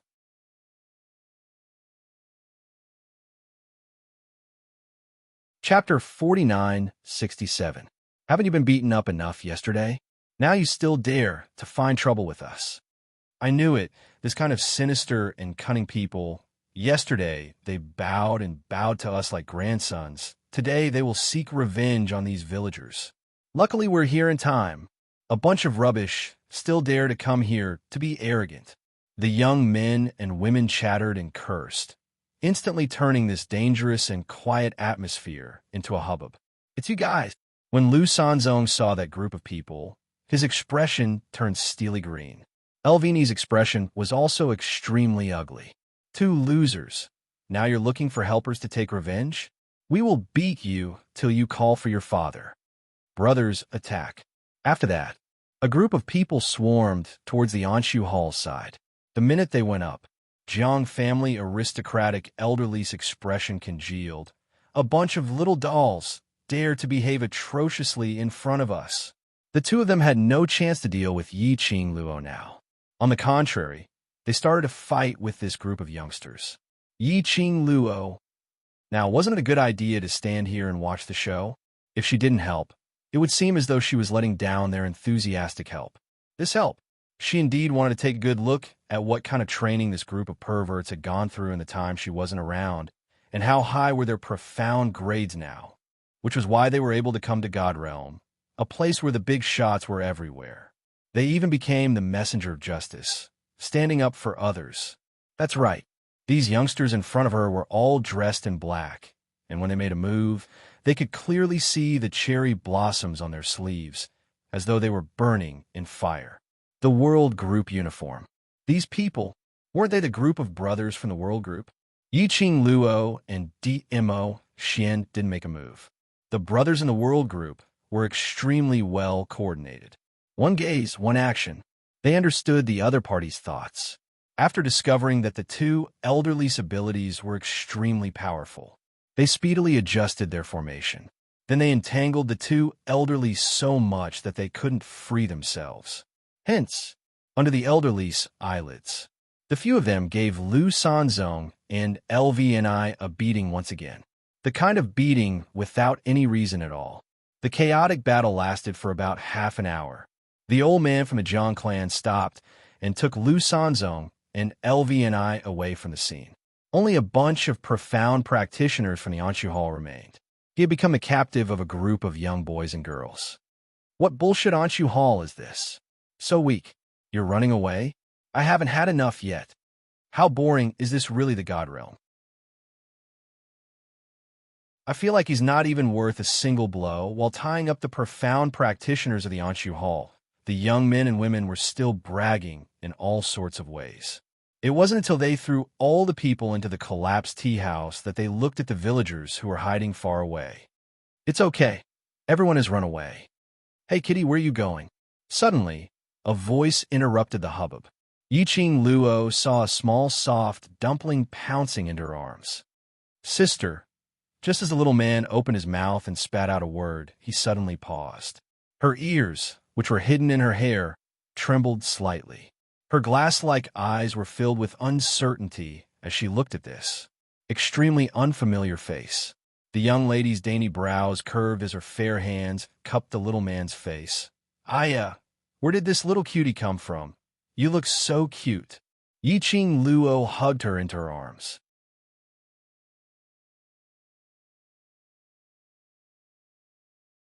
Chapter 4968. This is... She intentionally pinched the little boy's head, the ear which was hidden under the hair, and pretended to be surprised. Ear? Is this your ear? The little boy in her arms froze. A pair of watery, glassy eyes stared at Yiqing Luo's face in a daze. Cat, what's the matter? A lady walked over, looking at the little boy nestled in an unfamiliar young lady's arms. She sized up Yiqing Luo in astonishment. This young lady, you are? I'm Mu Yu. Yiqing Luo's long and narrow eyes curved as she replied with a smile. You are what the tea house boss mentioned. Young brothers? The young lady's eyes were filled with surprise. Indeed, as what the tea house boss said, you are really so young. She lowered her head to look at the little boy in her arms. You look like 12 or 13 years old. So young and already following the mercenary group to go on missions. You're really incredible. That tone totally seemed to be coaxing a child. Miss Mu, that lady opened her mouth. Just call me you or calling me Madam Chow is also fine. Yiqing Luo smiled as she looked at the man beside her, smiling warmly. This is my husband. His name is Chow Yun. The lady looked at the both of them in shock. Both of you look so young. You're actually married. Xiao Yi, if you want to get married, we can also get married immediately. A handsome-looking man walked over from the lady's back. That look was so handsome as though it was a perfect work of art carved out by a divine knife. His every action and every word he spoke and laughed exuded the nobility and dignity of a person in a superior position. Xiao Jin, the lady stared at the man. Who wants to marry you? If you don't marry me, who else do you want to marry? The man's jade-like black eyes narrowed dangerously. He suddenly stretched out his hand and locked in Xiao Yi's waist, pulling her into his arms, then curled his lips towards Yiqing Luo's direction. Madam Chow, this is my wife Yin Xiao Yi. I'm this mercenary group's acting group leader, Xiao Jin. Yiqing Luo was puzzled. Why acting group leader? Because our real group leader is currently fighting for our mercenary group brothers. Xiao Jin's brows drooped slightly. However, it was only for an instant. His lips curled up into a smile.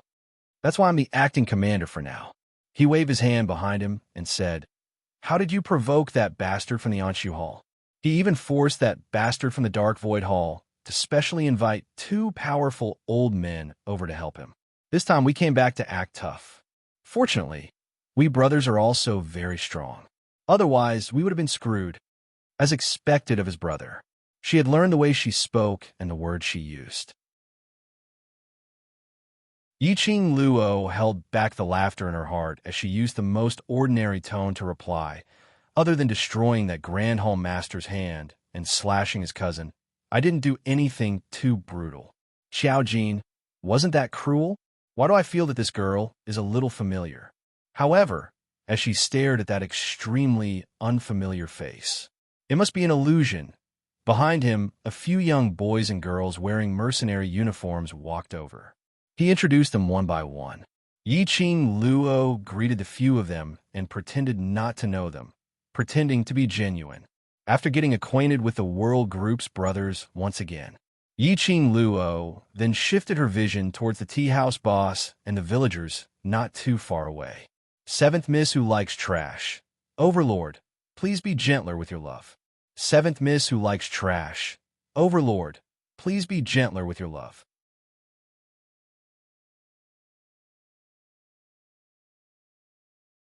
Chapter 4969.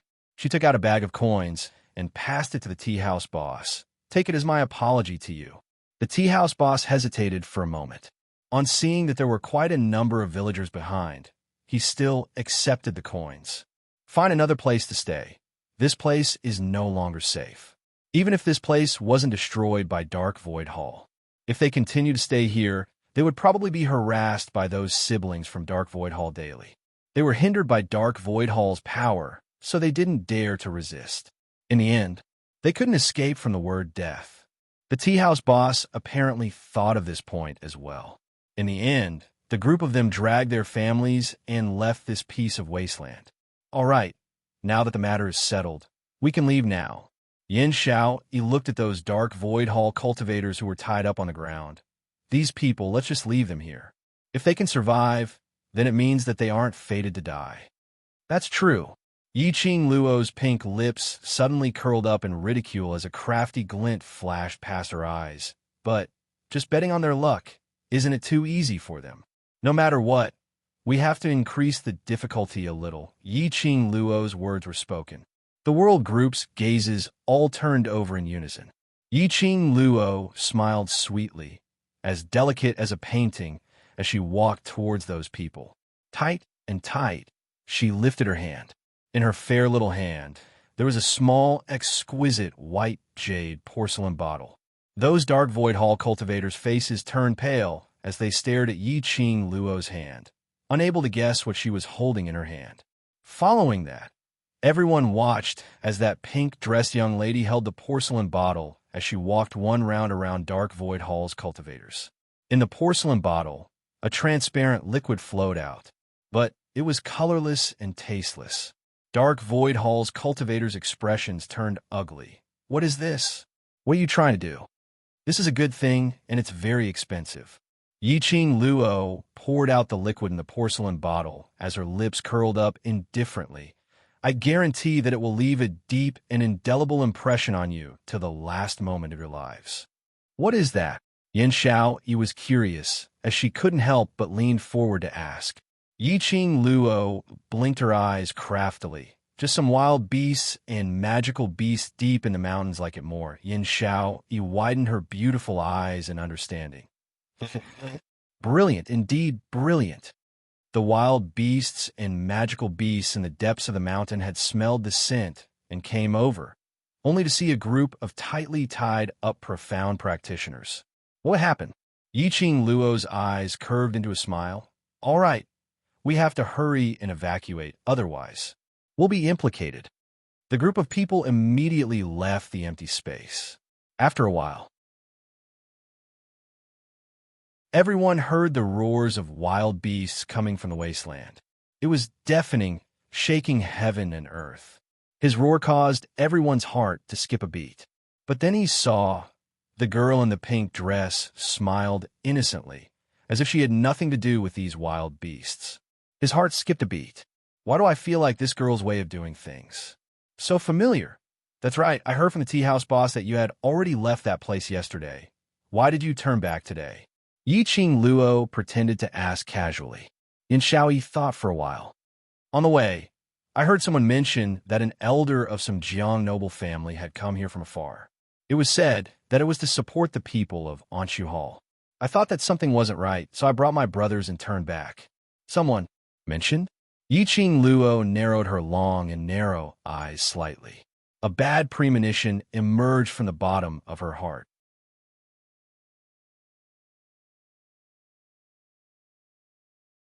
Chapter 4970. Not knowing if she was thinking too much. Somehow, she felt a little strange. How could it be? So coincidentally, the World Group found out that Dark Void Hall had gotten help from the Jiang family's aristocrats.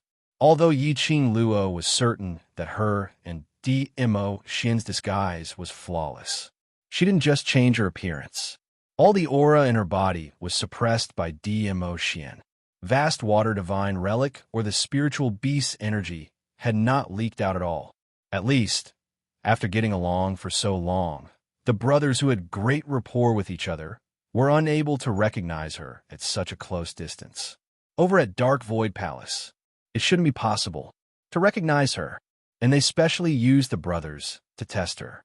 Yi Qing Luo pursed her lips slightly as her fingertips gently rubbed past her wrist, that piece of flawless white jade. This piece of jade was given to her by Bloodbone Barbaric King. If something happened to the counterfeit, it would be impossible. Or if it was recognized by Dark Void Palace, Bloodbone Barbaric King would inform her of the situation through this piece of jade. So, the counterfeit wasn't exposed. Dark Void Palace's people should have placed all their attention on the counterfeit. But, facing Dark Void Palace's sinister and cunning, they only knew how to hide in the dark like a rat. She couldn't help but feel a little worried. A warm and big palm held her little hand from behind. Warmth covered her. It also dispersed the uneasiness in her heart. The man's mellow voice entered her ears, revealing an irresistible magnetism. Don't panic. Currently, your performance is very good. Yi Qing Luo's breathing stilled as she nodded slightly. I know. If she was the one who messed up, then it would give Dark Void Palace a chance. No matter what, she had to stabilize herself first. That bunch of people from Dark Void Hall probably won't give up, so unless it's absolutely necessary, you'd better not return to this place. Yin Xiao, you didn't know what complicated thoughts Yi Qing Luo was experiencing right now. She waved her hand at Yi Qing Luo. Madam Chao, we still have other matters to attend to. If we're fated, we'll meet again. Yi Qing Luo smiled as she nodded. All right, we'll meet again if we're fated. It was rare for her to reunite with the World Group's brothers, but she didn't ask them to stay or voluntarily join their team. She was walking together with the World Group. It just so happened that it was her and Dmo Xian, a man and a woman. It would definitely attract the attention of the Dark Abyss Palace. It was better to split up. Just now, when the few of them were fighting against the Anshu Hall and the elders of the Jiang clan's noble clan, they were all fighting against each other. Yi Qing Luo had no choice but to admit. This group of young boys and girls who used to be immature had now grown to a point where even she was amazed. Even though their individual strength was nothing in the divine world, it was still not enough. But they're a team, they have chemistry. Therefore, their combined power was enough to take root in the God realm. The World Group and the others headed toward another path. After walking for a few steps, Yi Qing Luo slanted her head and stared at the little one in front of her, who had been looking at her without blinking as she smiled slightly. Little cutie, what's the matter? Your friends are all gone.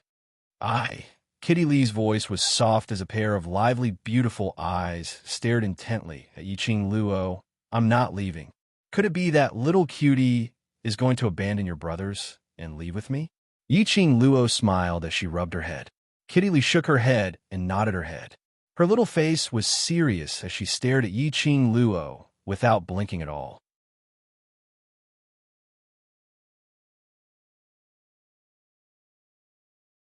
Chapter 4971. Kitty. Yin Xiao also sensed that someone was missing. She turned her head and saw Kitty Lee, standing eagerly in front of that peach-robed black-haired young lady. She hurriedly walked over and held on to Kitty Lee's little hand. Let's go. Don't. Kitty Lee shook her little head as she stretched out her hand to grab Yi Qing Luo's hand. We can go with this, sister. Kitty. Yin Xiaoyi's tone became heavier as her expression sunk slightly. We still have things to do. Madam Chao appearing in this kind of desolate wilderness. You must have something important to do. Don't mess around. Kitty Lee's little ears trembled as her vivid glassy eyes stared deadly at Yi Qing Luo. Yin Xiao tugged several times, but wasn't able to make Kitty Lee loosen her grip. She was a little embarrassed as she smiled at Yi Qing Luo. Madam Chao, I'm so sorry, this sister of mine is not very obedient. No matter. Yiqing Luo smiled lightly as she shook her head as her palm gently caressed Kitty Lee's head. She's very cute. I like her very much too. Actually, she roughly knew why Kitty Lee would display such an expression towards her. Kitty Lee was her contracted beast. No matter how well her presence was suppressed, between Kitty Lee and her, there was still some sense. But an unfamiliar face, coupled with an unfamiliar presence, there was totally no sense of connection between the beast and its master. Kitty Lee wasn't certain that she was Yiqing Luo, but the beast's intuition subconsciously made Kitty Lee unwilling to leave her. Yin Xiao smiled as she held on to Kitty Lee's wrist. Kitty Lee, listen to me. Kitty Lee's little hand held onto Yiqing Luo's arm tightly as her spirited, beautiful eyes were filled with determination. I want to talk to you about her matters. When Yin Xiao said the word her, she intentionally suppressed her voice and emphasized it. Kitty Lee's pupils contracted slightly. In the end, she let go of Yiqing Luo and left with Yin Xiao. The two of them didn't walk far. They were whispering something. From Yiqing Luo's angle, she could see the shape of their lips. Yin Xiao's expression congealed as she suppressed her voice. Mao Mao, now is not the time to fool around. It wasn't easy for us to come to God Realm, and our only motive is to find Qing Luo. Don't create unnecessary problems. Kitty feels that person is very familiar. Kitty Lee frowned. Kitty doesn't know why. Kitty just doesn't want that person to leave. Madame Chow and that young Master Chow, although they don't seem to be much of a threat. Yin Xiao changed the topic, but you must understand, those who dare to challenge the Anshu Hall, are they really as innocent and harmless as they appear on the surface? She looked at Kitty Lee as her tone became even more solemn.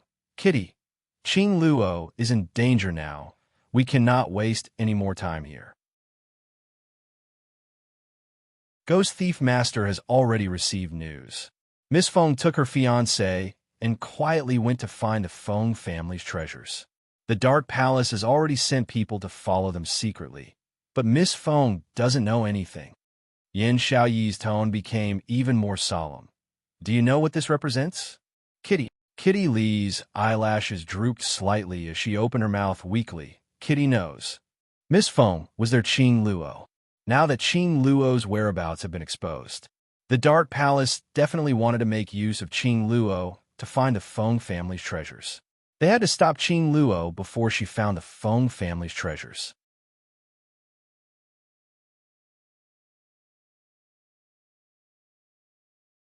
Chapter 4972. Since you know, then I won't say anything more. Yin Xiao replied, Don't drag innocent people into this. Yiqing Luo roughly understood the conversation between the both of them from the shape of their lips. A surge of warmth started to spread from her heart. Her pink lips unknowingly curled into an arc. Her brows were dainty, like the crescent moon. These brothers of hers, they really stepped into the God realm because of her. All the hard work, struggles, goals, were all for her. To have such a group of brothers who wholeheartedly thought of her. It was her fortune. Madame Chow. Suddenly, a slender figure blocked her line of sight. The figure was short, and the pink dumpling attire made that cute little face look even more adorable. But that pair of eyes, which were like stagnant water, had no waves as it stared straight at her. It really gave her a feeling of shock. Yiqing Luo blinked her eyes as she tilted her head and pretended to be puzzled. You seem to be MOUing? The pink dumpling looked at her expressionlessly and didn't answer her question. Instead, she asked coldly, Why are you looking at them for? The icy cold voice was stiff and emotionless. It was still that familiar shadow. She wondered what Xiao, Inya, and that fellow was doing. So useless. Still unable to turn the shadow into a real little Lolita. Yiqing Luo ridiculed in her heart, but didn't show it on her face as she smiled. They are pretty. Mo Ying's brows turned cold as she replied indifferently. Don't look at what you shouldn't look at. Saying that, she turned around and walked away. Don't mind her. The shadow is not targeting you. Xiao Jin smiled at Yiqing Luo as he explained warmly. Following that, he took a look at Yin, Xiao, Yi, and Kitty Li as his eyes revealed an ambiguous smile. When he turned to Yi Qing Luo, it was a polite and warm smile. Madam Xiao, where are you planning to go? Is there anything we can help with? Yi Qing Luo could tell. Xiao Jin was suspecting her identity.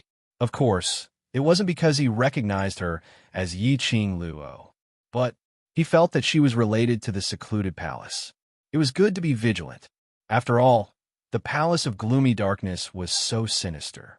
Yi Qing Luo's long lashes drooped down slightly as she gave a faint sigh. We intend to head over to the Devil region. I heard that. There's a devil dragon in the Devil region. Demon domain? Xiao Jin was startled. Demonic domain. It was an independent realm that transcended the boundaries of the god realm. It was said that it was like hell. Demons ran amok, and the slaughter was monstrous. No profound practitioner was willing to step into it. These two people actually wanted to go to the demon domain and to search for the mystic dragon. One had to know that dragons were extremely rare, other than their Qing Luo, that big pervert who had a dragon. Basically, they had not seen any other dragons until now. It was the same in the demon domain. Yi Qing Luo's voice was rather low, and her emotions seemed to have sunk by quite a bit.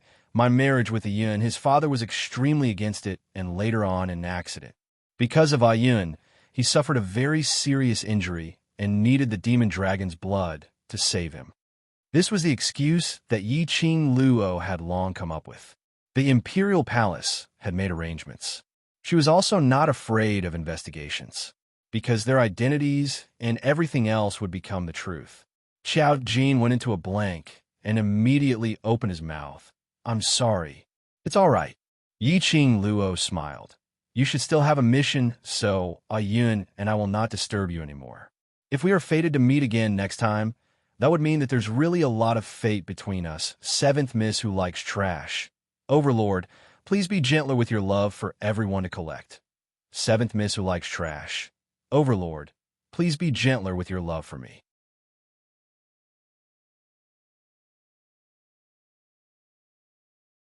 Chapter 4973. Her long and narrow eyes were like crescent moons as she smiled. The next time we meet, I'll treat you all to a big meal to express your life-saving grace today. Xiao Jin also smiled. It's a promise. Yi Qing Luo sent the group of brothers off with her eyes.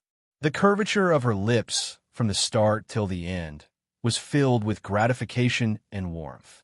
The man hugged her waist from behind, as his voice was mellow. It's really surprising. He laughed softly. Once in Nirvana realm, they were called trash, but now they are able to stand on God realm's turf, and even cross hands with God realm's aristocratic elders, and they are not inferior at all. As their spiritual pillar, as their life mentor, how do you feel? The man's question made Yi Qing Luo's smile even more gentle. She turned around as she buried her head into his chest. Really, very touched. Yi Qing Luo opened her mouth with a light smile. They finally became what they wanted to be. Their improvement, and they were able to stand on God realm. Everything had already exceeded her expectations. Although, right from the start, these devil-class students were not ordinary people. But to be able to grow from that kind of situation to where they were now, really, very powerful. Yi Qing Luo was happy for them from the bottom of her heart. But on the other side, she pursed her pink lips as she heaved a heavy sigh. Now that they've come to God realm, I'm afraid that the people from Gloomy Palace will also notice them and take the opportunity to create trouble. Gloomy Palace loved to play with people's emotions, the kind that loved to break up. Gloomy Palace would never understand the love of the most, as though only by turning everyone into the same as Gloomy Palace. Only then could they pacify Gloomy Palace's sick mentality. Since they're here, then they must have made all the mental preparations. What you need to do now is to destroy Gloomy Palace's plans and shatter their hope. After that, become even stronger and complete your promise to me. DMO Shin's mellow voice was like fine wine, low and hoarse. Like a warm hot spring, It could easily soothe all the worries in her heart. Promise. The promise to stand shoulder to shoulder, to enjoy the world together. Yiqing Luo's dainty little face blushed slightly. Lifting her eyes, she gazed at the cute Shota di Imo Xian in front of her. She stretched out her hand and cupped his face, looking into his azure sapphire clear eyes. Amen, I know. Her eyes were tinged with a smile. Let's go, we have to hurry. I keep feeling that the world group's reason for returning is unclear. Don't worry, I'm here. DMO Xian held her little hand. However, after setting off again, Yiqing Luo and DMO Xian both met with trouble. Because the Anshu Hall's influence could be found all over the god world. Maybe it was because Lu Sanzong and LVNI had been humiliated. Or perhaps the elders of the Jiang clan were humiliated. The Dark Void Hall immediately issued a kill order. Portraits of her and DMO Xian were plastered all over the god realm, resulting in Yiqing Luo and DMO Xian, even if they were to disguise themselves. His name had already spread far and wide in the firmament. Yiqing Luo. She had already kept a low profile, but her ability didn't allow her to. What did she do? She was in despair too. Sob, sob, sob. Yiqing Luo pulled DMO Xian as she nestled at a corner of the city wall, picking up the kill order on the ground. On it, she could faintly see that the drawing was of her and DMO Xian. It even indicated their names and symbols. Yiqing Luo crumpled the paper into a ball. Why are they only chasing after the two of us? The ones who did this are the world group. Trash, 7th young mistress. Lord Dizun, please be gentler with your love. Trash, 7th young mistress. Lord Dizun, please be gentler with your love.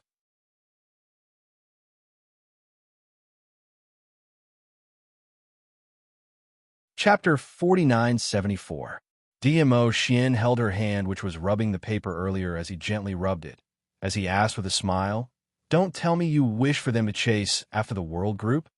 Forget it." Yiqing Luo pouted. "Let's just chase after the both of us. If she didn't enter hell, who would? Who asked her to be their big shot?" Yiqing Luo put on a bitter face as she leaned her head on DMO Xian's shoulder. "This time round, it's going to be tough on the both of us. Originally, in order to avoid people's eyes and ears, we were so careful when we left. Now it's even harder for us to move. It's hard to handle." The young lady turned her head around and around in the man's arms. Every single word sounded as though it was extremely difficult, but the young lady's tone didn't contain any trace of difficulty. If you restrain the excitement in your tone, perhaps I might pretend to believe you. DMO Xian pinched her nose as his thin lips slightly curled, which made him look even more peerless. Yiqing Luo's long and narrow eyes curved like a crescent moon. She raised her head as she smiled at the man's indulgent gaze. "Do you feel that when you're with me, there will be endless troubles coming knocking on your door every day?" At this point, she paused for a moment. Her charming eyes opened like a blooming rose, peerlessly beautiful. But she changed the topic as her slender fingers propped her chin, as her tone was arrogant and complacent. "This kind of days, really, won't be boring at all." She leaned closer to DMO Xian's face as she suppressed her voice and gave a light smile. "My Mr. Husband, how's the taste of living a colorful life every day? It's good to have you." The man's beautiful thin lips opened slightly as his mellow and hoarse voice lingered in her heart like fine wine. "With you around, no matter if it's rain or shine, no matter if it's ordinary or not, as long as you're around, it's good enough." Yiqing Luo could hear the man's hidden words of love in his words. That delicate face was stained with a thin shade of red. Her eyes pouted coquettishly as her voice was soft as she muttered softly, "With you around, it's also very good." Luckily, no matter where she went, no matter where she was, no matter how many burdens she carried, her Xian only belonged to her. He had always been by her side and had never left. To have such a husband was already a winner in life. The girl's smile was filled with satisfaction and gentleness from the bottom of her heart. Between those pair of beautiful eyes, there was also a look of longing. She stared into the man's eyes. She could only see herself reflected in the man's ink-colored eyes. Her pink lips parted and she enunciated each word clearly. When the Palace of Darkness plan is destroyed, we'll return to the Phoenix Manor. And like grandfather, let's get married. DMO, Xian's body suddenly stiffened. It was as if he couldn't believe what he had heard. The whirlpools in his obsidian-like eyes surged. He was agitated, but he deliberately restrained himself. One word came out of his mouth. However, his throat was dry, and he couldn't say anything else. The smile on the girl's face deepened. She took a step back. Then, he slowly stretched out a hand towards him. Her lips curled up, and her smile bloomed like a blooming flower. "May I ask, young Master DMO Xian, are you willing to marry me?" DMO Xian's heart and brain, at this moment, the first time, was messed up. Boom! His mind was filled with a buzzing sound. He couldn't hear anything at all. In his eyes, there was only that peach blossom dress. Under the fluttering, jet-black hair, that blushing complexion became even more exquisite and beautiful. "Seventh Miss who likes trash. Lord Overlord, please be gentler with your love." "Seventh Miss who likes trash. Lord Overlord, please be gentler with your love."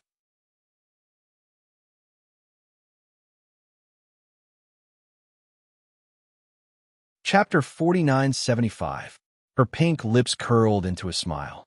When he looked at her, his eyes seemed to be filled with a starry sky. Warmth wrapped around him. DMO Xian's heart suddenly trembled. After a long while, the buzzing sound in his mind gradually stopped. His gaze was deep as he stared unblinkingly at the girl's delicate and charming face. He stretched out his hand and pulled her into his arms. "From the moment I met you, I've already decided that you are my only wife.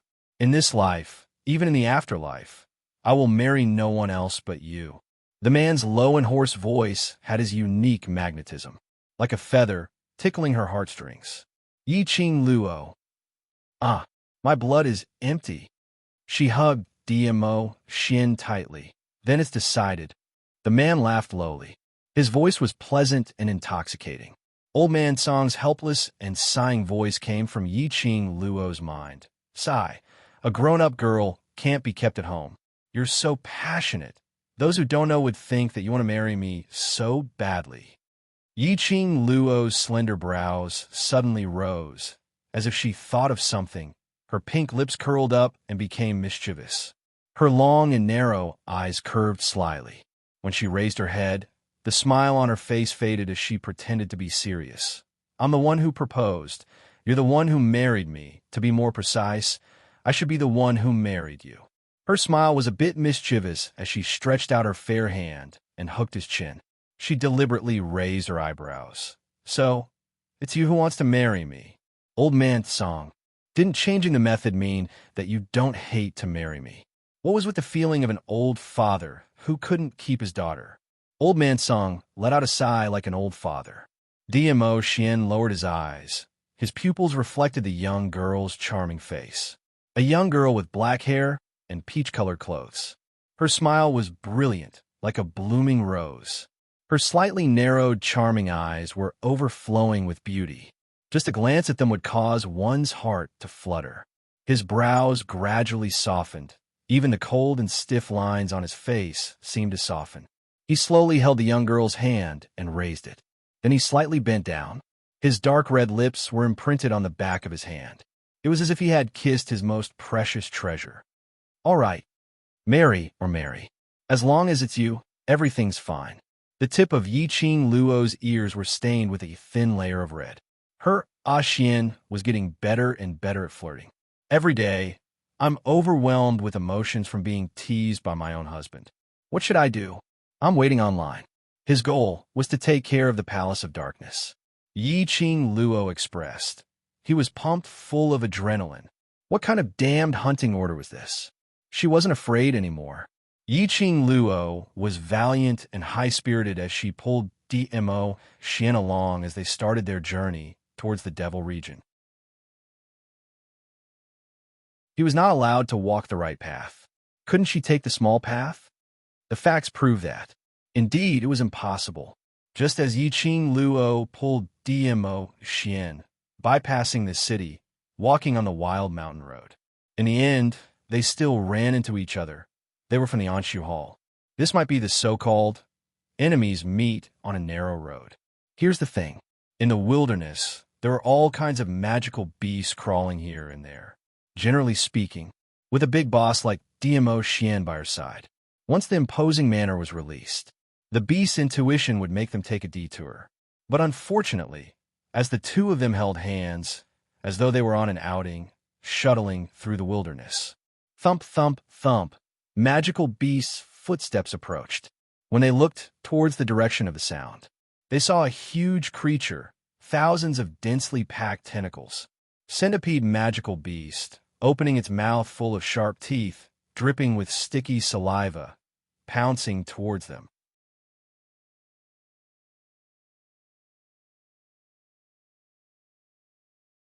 Chapter 4976. This magical beast was already right in front of them and still wanted to eat them? Kill it decisively. Then, just as she was about to send the centipede's corpse flying with a kick, swoosh, swoosh, swoosh, a dense rain of arrows rained down on them. Following that, a group of cultivators dressed in Dark Void Hall's uniform rushed out. Who are you? How dare you? How dare you snatch our Dark Void Hall's prey? That sudden rain of arrows made Yiqing Luo dumbfounded. She was protected in Dmo Xian's arms and avoided those arrows. Yiqing Luo then looked at them. It's you. Some cultivators from Dark Void Hall exclaimed in surprise after seeing Yiqing Luo's face. The person on the Dark Void Hall's kill order. Immediately, more than 10 cultivators rushed out and surrounded Yiqing Luo and Dmo Xian. The two of you made our Dark Void Hall look for you. The leader sneered as he stared at Yiqing Luo and Dmo Xian. So you were hiding in this wilderness.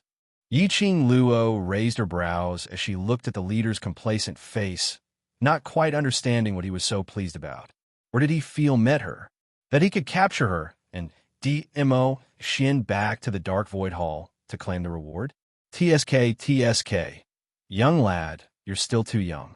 Yiqing Luo didn't say a word as she pulled out her machete and rushed forward. Following that, the 10 overcultivators from Dark Void Hall discovered.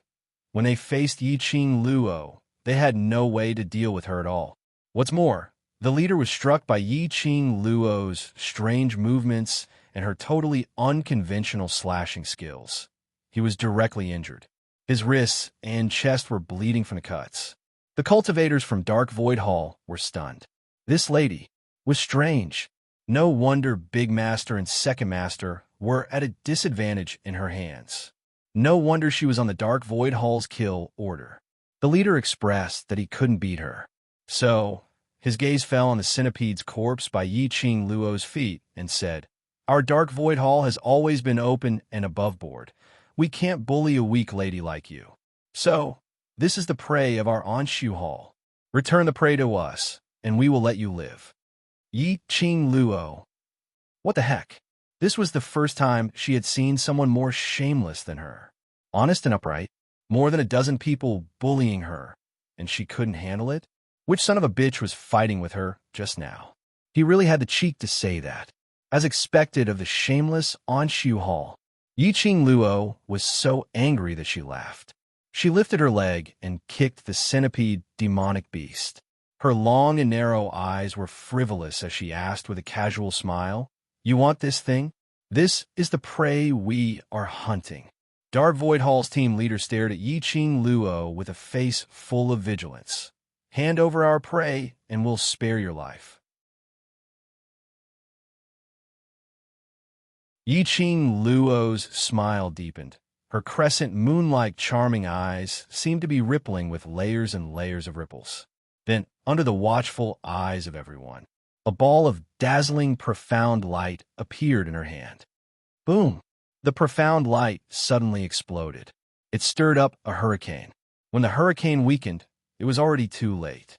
Everyone then saw that centipede demonic beast's corpse by Yiqing Luo's feet was like a green smoke dissipating into the air. It was directly blown up, not leaving any residue behind. All right now, There's nothing left. The young lady tilted her head, smiling innocently. Her long and narrow eyes deliberately blinked.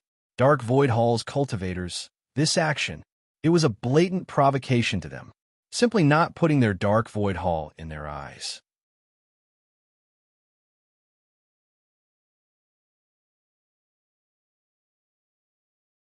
Chapter 4977. They must have forgotten. If the other party cared about the Anshu Hall, how could he possibly be on the wanted list of the Anshu Hall? The leader of the Anshu Hall, was enraged. Blue veins popped out on his forehead. This centipede demonic beast was precisely the one they had searched for with great difficulty. It was an essential medicinal ingredient to treat the great master. There were quite a few centipede demonic beasts. However, this extremely powerful high-grade centipede demonic beast was extremely powerful. That was very rare. It could be said they were lucky to have encountered such a beast. They had put in a lot of effort, and many of their companions had died. Only then did he manage to subdue the centipede. However, due to a moment of carelessness, the centipede demonic beast managed to escape. They chased after her. He saw the centipede demonic beast being stepped on by a young girl. It would have been fine if the girl had left the centipede demon beast's corpse as a medicinal ingredient. At least they could think of a way to snatch it. But the other party had directly blown up the centipede demonic beast's corpse, leaving nothing behind. This was obviously done on purpose. The enemy was targeting the Anshu Hall. The Dark Void Hall's cultivators had already filled in 10,000 words in their minds regarding Yiqing Luo and the Dark Void Hall's love and hatred. Hence, on the second day of the kill order, on the second day of the city's turmoil, swish, a flare shot into the sky, announcing Yiqing Luo and DMO Xian's current location. Yiqing Luo raised her head and looked at the signal flare exploding in the sky. They are looking for help. Scared now?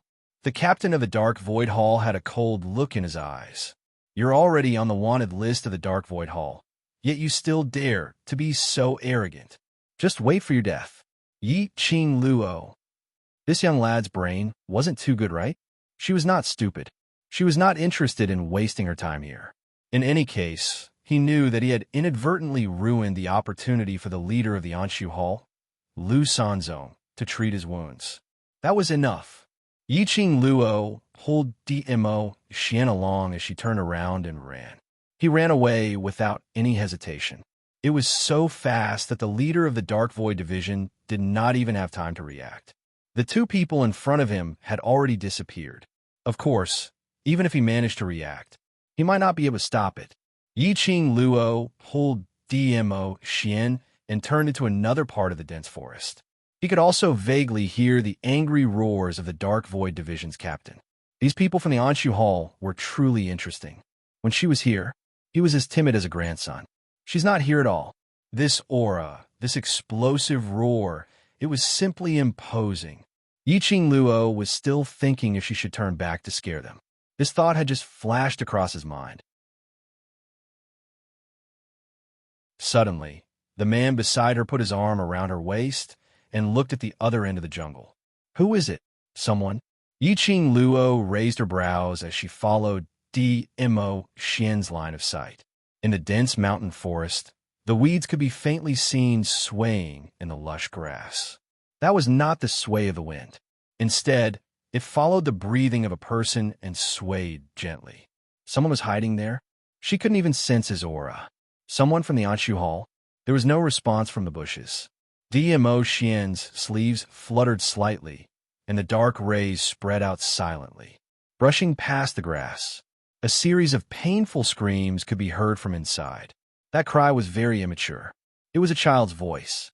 DMO Xian also heard the child's voice, and his aura calmed down. The two of them saw a young boy around 8 or 9 years old, bound by an invisible profound ray and brought right in front of Yiqing Luo. The young boy was in a sorry state, and his clothes were tattered.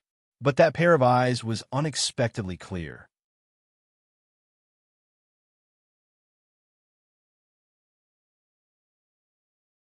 Chapter 4978. Yiqing Luo raised her hand and pressed Xian's arm. The little boy fell onto the ground. That pair of bright eyes stared at the both of them without blinking. Gradually, his eyes turned red. The little boy suddenly knelt on the ground and kowtowed to the both of them. I beg you to save me, save my brother. Yi Qing Luo. What situation was this? Looking at that little boy, crying into a ball, Yi Qing Luo inexplicably thought of Feng Shi. She sighed softly, although she was soft-hearted, but she wasn't so silly to let down her guard against this little boy. She waved her sleeves, and a profound ray swept past, lifting the little boy up from the ground. The little boy's dirty little face was full of tear stains. That pair of clear eyes was filled with a pleading look of facing death calmly. Facing death calmly? What the hell? She didn't do anything to him. Why did he look as though he was facing death calmly? Did he treat her as a dreadful beast? Then what was the point of asking for help? You dare to go against the Dark Void Hall. You must not be afraid of the power of the Dark Void Hall, right? The little boy's voice trembled, and after being stared at by Yi Qing Luo, even his body was trembling. Yi Qing Luo raised her hand and touched her own face. Under the boy's hopeful and faintly fearful gaze, she narrowed her eyes slightly and asked instead of answering, Do I look very scary? No matter how one looked at her, her face was very charming and adorable, very pure and innocent. Anyone who saw her would have a good impression of her. Why was this little boy so afraid of her? Angry, happy? The little boy was stunned by this question. He hurriedly shook his head. No, not scary, good looking. Since it's good looking, what are you afraid of? Yi Qing Luo retracted her hand in satisfaction. That's right, even if it was a disguised face. That was also good looking. The little boy was stunned for a moment before he reacted and said with a trembling voice, I'm afraid. Afraid that you won't help me. Yi Qing Luo's slender brows rose again. You haven't said clearly, what do you want me to help? How do you know that I won't help? The little boy was slightly dazed by Yi Qing Luo's question. It took a long time for him to come around. It was Xian who stretched out his hand and held on to Yi Qing Luo's shoulder as his voice was mellow and gentle. This child should have seen you dealing with those people from Dark Void Hall, so she wants to seek your help to deal with Dark Void Hall, right? Yi Qing Luo looked at the man beside her with interest. When did you become so enthusiastic? He had always been a person who wouldn't care if things didn't involve her. At this moment, he actually took the initiative to speak. The man's eyebrows and eyes were like a painting, showing off his magnificence and elegance. His dark red lips curled up into an indecipherable smile. He lowered his gaze and leaned over. His deep and husky voice carried the unique magnetism of a man, because I thought of our future children. Yi Qing Luo. Wasn't she thinking a little too far ahead? She pinched Xian. Then, she turned her gaze to the little boy. Tell me, what do you want me to help you with? Dark Void Hall. I want you to help me deal with Dark Void Hall. The little boy's voice was no longer trembling. He clenched his fists tightly as his eyes were filled with hatred. No one dares to go against Dark Void Hall, and no one dares to say no to Dark Void Hall. But, sister, you dare. As he said that, he wanted to kneel down again. Sister, I beg you, save me, save my brother. Seventh Miss who likes trash, Lord Overlord, please be gentler with your love, and please collect it.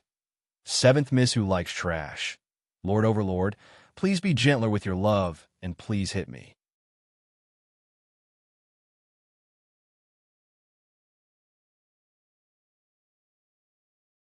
Chapter 4979. Yi Qing Luo's sleeves fluttered. Don't be in a hurry to kneel. If you don't explain clearly, how can I help you? This child, what's wrong with him to like to kneel down for no reason? What did the Dark Void Hall do to you? Why do you hate them? And who is your brother? What did they do to him? Yi Qing Luo straightened out the young boy's train of thought. With Yi Qing Luo's question, the young boy sobbed softly as he answered Yi Qing Luo's question.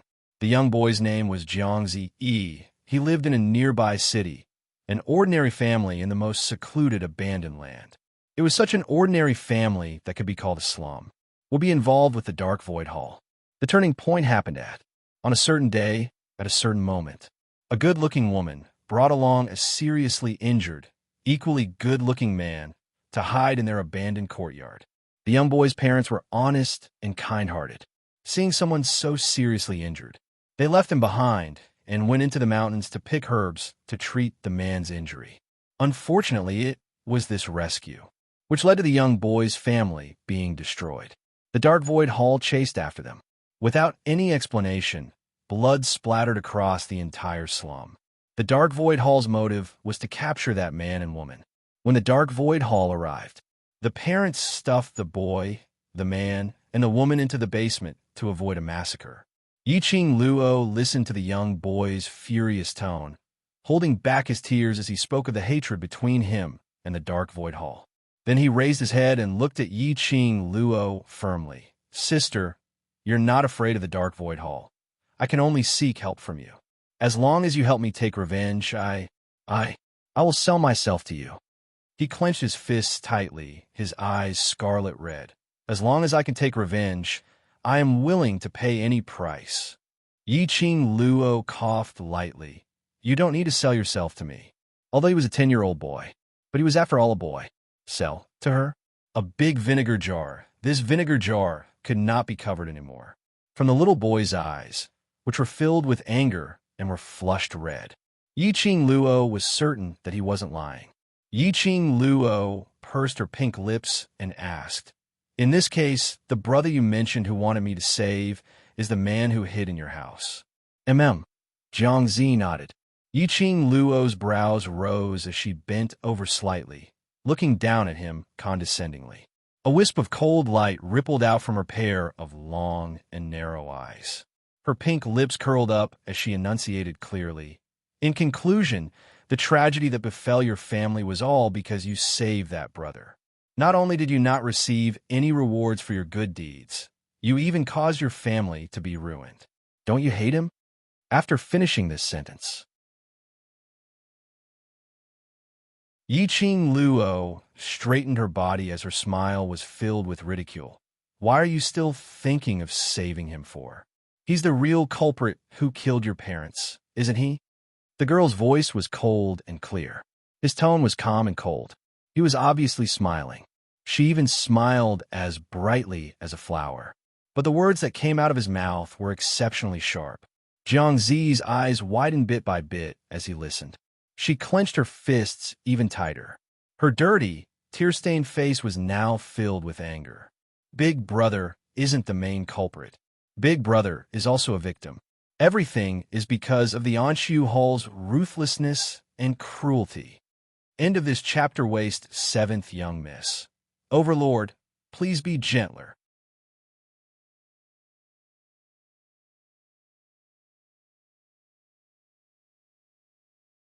Chapter 4980. The little man bit his pale lips. Brother didn't want to stay in the beginning. He was afraid of dragging us down. "It's me, I like Brother. I'm the one who asked Father and Mother to let Brother stay." He lowered his head as tears filled his eyes once again. "Father and Mother have never regretted saving Brother. Otherwise, they wouldn't have pushed Brother and Sister into the basement with me." Brother's life was exchanged with Father and Mother's lives. He sniffled and suddenly raised his head, glaring at Yiqing Luo. "I'm not as bad as you," blaming everything on Brother. But the moment he raised his head, what he met was the young lady's frivolous pink lips, a satisfied smile. The young lady with black hair and peach blossom clothes slowly walked towards Jiangzi. Slightly bent over, her fair fingers under Jiangzi's wide-opened eyes slowly moved to his head. Fiercely, it bounced once. Jiangzi regained his senses, hugged his head, crying out in pain. "Over at the Dark Void Hall, they always create trouble for me. It's still not a small problem." Yiqing Luo looked at Jiangzi with a smile. "Anyway, I'm going to destroy the entire Dark Void Hall, so I'll help you take revenge." Jiangzi was still hugging his head. Hearing Yiqing Luo's words, he couldn't react. After some time, his eyes suddenly widened, looking at Yiqing Luo in disbelief. You agreed?" Yiqing Luo's lips curled. "After all, I'm a good person." Jiangzi although he didn't feel that she was a good person, but he couldn't say it out. "Where is that brother of yours? Is he about to die, or what? Bring me to take a look, perhaps he can still be saved." Yi Qing Luo said. Jiangzi's eyes sunk. He lowered his brows, his little hands clenched tightly. "Brother, he was taken away by the dark void hall." Yi Qing Luo. Didn't he hide in the basement to escape? Why was he taken away? Did she still have to go to the dark void hall to save him? Was it too late to back out now? Jiangzi opened his mouth weakly. The dark void hall searched the slums, but couldn't find brother and sister. But later on, they came again. The man was already heavily injured and had no strength to resist. In order to protect him, the older sister could only watch helplessly as the people from the Anshu Hall took her brother away. "Bring us to your house first." Yi Qing Luo sighed softly. At the very least, he had to meet that woman and find out what kind of enmity she had with the Anshu Hall. Only then could he set out to save them. It was no wonder that the slums were called the slums, especially after being massacred by the Anshu Hall. It was already so dilapidated and desolate that it didn't seem like a place suitable for living, making it even more desolate. Yi Qing Luo pulled Dmo Xian as she followed behind Jiangzi Yi, turning here and there. It took a lot of twists and turns. Finally, it stopped in a cave that couldn't be called a house. Jiangzi ran into the cave and shouted at the top of his lungs, Sister Qing, I found a helper. I found a helper who can help us save brother." The little girl's voice was full of excitement. However, after rushing into the underground cave, when he saw the girl who was ready to set off and was sheathing her sword, his excited expression froze. "Big Sister Qing, where are you going?" End of this chapter. Trash, 7th Young Miss. Overlord, please be gentler.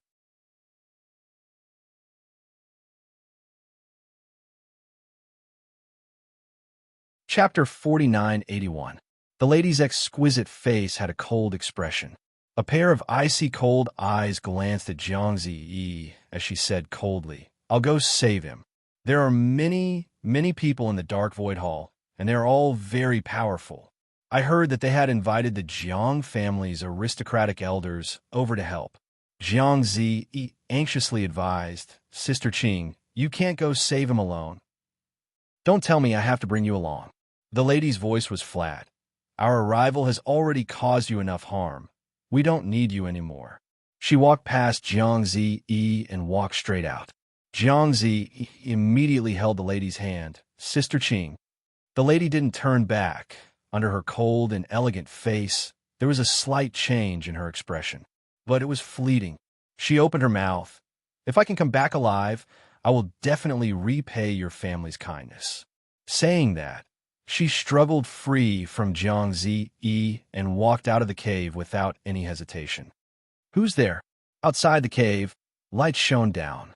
It reflected 2 long, slender figures at the entrance of the cave. The lady's eyes were vigilant, her hand holding the long sword as her murderous intent was apparent. Close, a man and a lady standing at the entrance of the cave entered the lady's sight. The young lady was dressed in a peach-pink dress, looking delicate and lovely. The man was dressed in a bamboo-colored long robe, looking delicate and adorable, but his aura was mature and steady. When he came into contact with that pair of sapphire blue eyes, he felt a chill run down his spine. The woman couldn't help but be startled. "You guys, you must be the Sister Qing that Zi mentioned." The young lady spoke first, revealing a charming smile. "I'm the helper that Zi found to help you save him. My name is Mu Yu. This is my husband, Chao Yun." She took 2 steps back, revealing the cave entrance, allowing the lady to come out. The lady's eyes were filled with vigilance, sizing up the young lady. It was until Jiangzi Yi ran out of the cave that Yi Qing Luo and Dmo Xian's identities were confirmed. The lady's expression was cold. Her eyes were cold and distant. "I don't need anyone's help." "Sister Qing." Jiangzi grabbed the lady's hand. "This sister is very powerful. She can easily make those people from the Dark Void Hall in the palm of her hand." The lady glanced at Yi Qing Luo indifferently. Looking at the young lady's innocent look, her expression turned colder. I don't need your help. Yiqing Luo crossed her arms over her chest. With a slight smile on her face, she casually said, As for me, I'm the one who issued the kill order from the Dark Void Hall, so I'm in an irreconcilable situation with the Dark Void Hall. Even if I'm not helping you, I'm going to exterminate the Dark Void Hall. So, you don't have to worry about implicating me, because I'm already a part of this. The woman's lips moved, but no words came out. Yiqing Luo's slender brows rose. Miss also wants to save your friend, right? One more person, one more portion of strength. It's better than to charge into the Dark Void Hall alone and then die together with your friend in the Dark Void Hall. Isn't that right? Jiangzi. Somehow, he felt that this analogy was a bit weird. The cold woman fell silent for several breaths of time. After some time, she slowly cupped her hands towards Yiqing Luo. Her voice was slightly cold, but her tone was especially solemn. My name is Tong Ziqing. Thank you for joining us. Yiqing Luo smiled. Her eyes were as delicate as a painting. No need to apologize. We're in a relationship of helping each other. Ziqing Long, time no see. She didn't expect to meet her here. Then, the one who was being pursued by the Dark Void Hall. The one who needed her to save him. The brother that Jiangzi mentioned. It should be him. Yes, who pinched him? The answer to the riddle can only be revealed if the tickets are left. End of this chapter. Trash, 7th Young Miss. Overlord, be gentle with your love.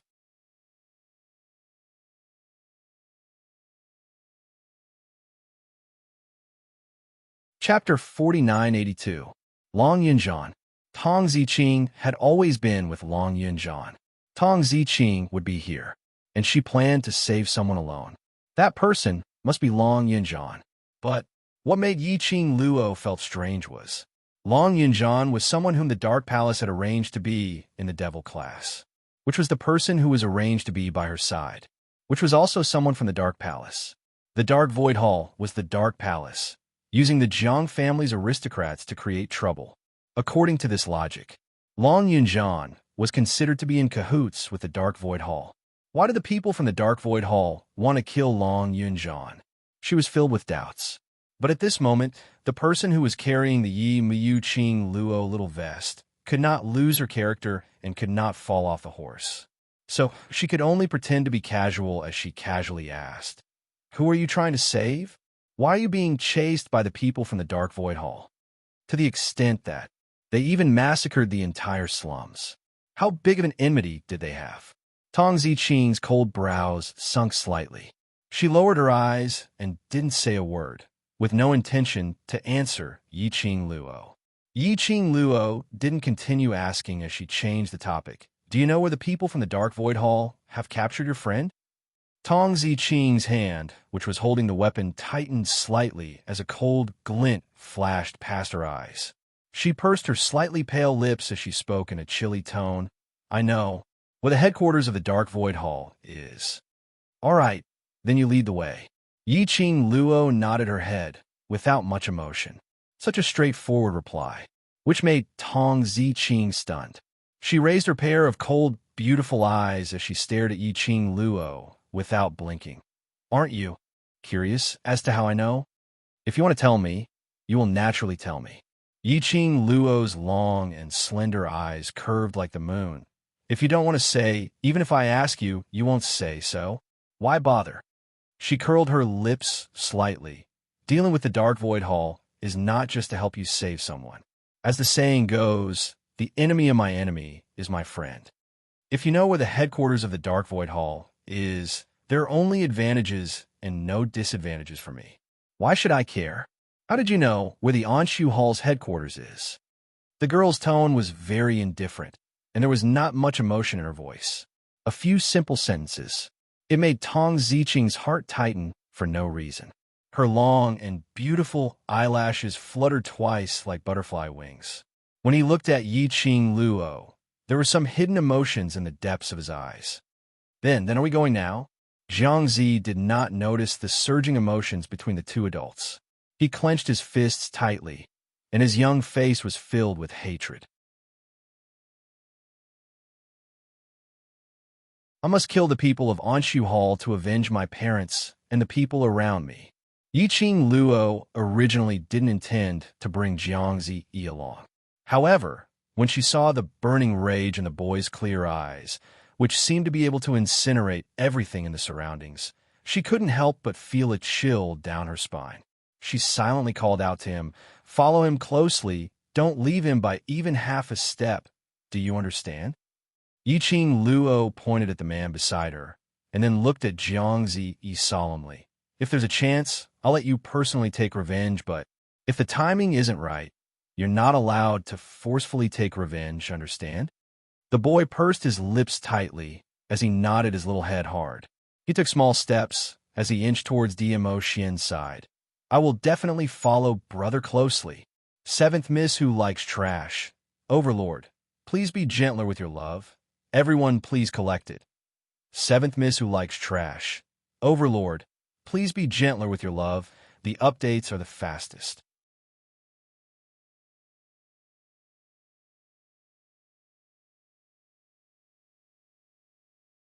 Chapter 4983. The little person's expression of facing death with equanimity made people unable to restrain their laughter. Yiqing Luo's slender finger poked his glabella. "Don't worry. With us around, we won't send you to your death. Even if you don't personally take revenge, you will definitely be able to do so." Jiangzi blinked his eyes and raised his hand to touch the spot on his forehead that had been poked. Those delicate and fair fingers felt very soft to the touch. He didn't know if it was an illusion. This young girl who looked delicate and charming, but her words and actions were cold and indifferent, making it hard for people to understand her. He seemed to have become gentle. When she looked at him, her gaze became much gentler. What was going on? Yiqing Luo stretched out her hand and stuffed it into the man's broad palm. She leaned forward and said with a sweet smile, "Ayun, I'll have to trouble you to look after this little one." The man did not answer. However, the emotions in his eyes darkened a little. Yiqing Luo's empty hand stretched out to DMO Xian's face and pinched it as she smiled. "All right, I will also keep following you and guarantee that I will be within your line of sight, obediently letting you protect me." The girl's soft voice, under the deliberate coquettishness, carried her unique softness. A trace of helpless affection flashed across the man's eyes that were as deep as obsidian. He raised his hand and rubbed the girl's head, his eyes filled with helplessness. Jiangzi did not understand. But how would DMO Xian not know what she was thinking? Why would the young girl suddenly be so concerned? Apart from Jiangzi, this little boy's temperament was very much to the girl's liking. However, it wasn't to the extent where the girl's kind heart would explode, but because she told him about the Anshu Hall's massacre of the slums and the destruction of Jiangzi's family, piled on her own body, because this matter was related to her brother. The young girl had always cared about the friendship between brothers. In order to save Long Yunjian, Jiangzi suffered a bloodbath. Thus, the girl shouldered this hatred on herself. This was his little Luo heir. The headquarters of the Anshu Hall was located about 2 cities away from the slums. It was located in the middle of the border between the main city of the God Realm and the God Realm. The 3 of them, along with the child, hurried on their way. It also took an entire afternoon. By the time they arrived at the city, the sky was already dark. Yiqing Luo and DMO Xian were still on the wanted list. Unable to reveal himself, he could only observe from the dark. Tong Ziqing changed her clothes and made some slight adjustments. She looked like a different person. Jiangzi, on the other hand, cleaned himself up, changed into a clean set of clothes, and tied himself up with a young master's cloak. It was as if he had been reborn. It was likely that even the profound practitioners of Dark Void Hall who had seen Jiangzi before would not be able to recognize him now that they were face to face. The 2 of them entered the city and found a relatively lively restaurant to rest. The restaurant was the place where news spread the fastest. Tong Ziqing brought Jiangzi to eat on the first floor. He could hear the people around him discussing in low voices about the Anshu Hall. The bounty issued by the Anshu Hall had caused a huge uproar. Even the elders of the Jiang clan had rushed over. Everyone was guessing the identity of the man and woman on the bounty and how they had offended the Anshu Hall. I heard. It's because the woman on the bounty list had injured the deputy head of the Anshu Hall. First head wanted to avenge his cousin, so he made such a big fuss. Just because of an injury, they made the entire city cooperate with the Anshu Hall's investigation. Seventh Miss who likes trash. Overlord, please be gentler with your love. Seventh Miss who likes trash. Overlord, please be gentler with your love.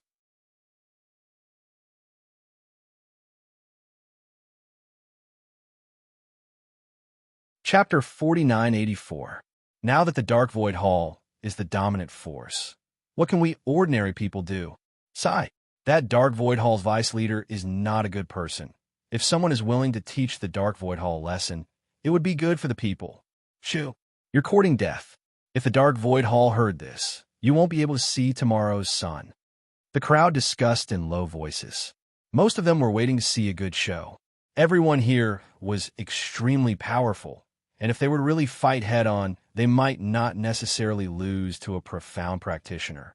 Now a wild chicken force came out of nowhere, backed by the Jiang family's aristocrats, and wantonly swaggered in the God realm. This had already made everyone dissatisfied, if not for the worry that the other party's methods were too insidious, harming their loved ones or siblings. They would have rebelled long ago. Of course, the bigger reason was humans' bad nature, no matter how high one's strength was. Anyway, it had nothing to do with them. Let it go. Before it really hurt their interests. Most people avoided it if they could. At most, it would be like this now. A few words of ridicule. Then, they still let the Dark Void Hall's power grow day by day. In Yi Qing Luo's eyes, she felt that this group of people in the God realm had completely lived in comfort for too long. High and mighty, the God realm that no one dared to blaspheme. They had lost their sense of crisis. Just like the important members of the aristocrats, one after another died on the streets, the cause of death unknown, until more than half of them died. Then the God realm had some reaction, but there was still no vigilance. But now, the Dark Void Hall's power came out of nowhere, like a weed rising rapidly. The people in the God realm still avoided it if they could. Comfortable for a long time, confident for a long time. Actually, it was not a good thing. This group of people in the God realm, sooner or later, they would regret it. Tong Ziqing brought Jiang Ziyi. After listening to some gossip, they got up and returned to the room. The moment they entered the room, she saw Yiqing Luo and Dmo Xian sitting at the tea table, discussing something.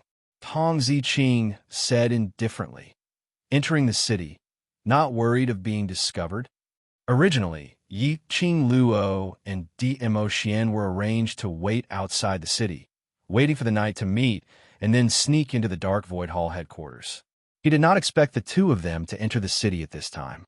Yiqing Luo's little hand played with the man's slender, jade-like fingers. Her lips curled into a faint smile. With a yin around, you won't be able to find out. Tong Ziqing stared deeply at the handsome man, her slightly cold eyes faintly showing some doubt. Why do I feel like the way this young couple interacted with each other was very familiar? He seemed to have seen it somewhere before.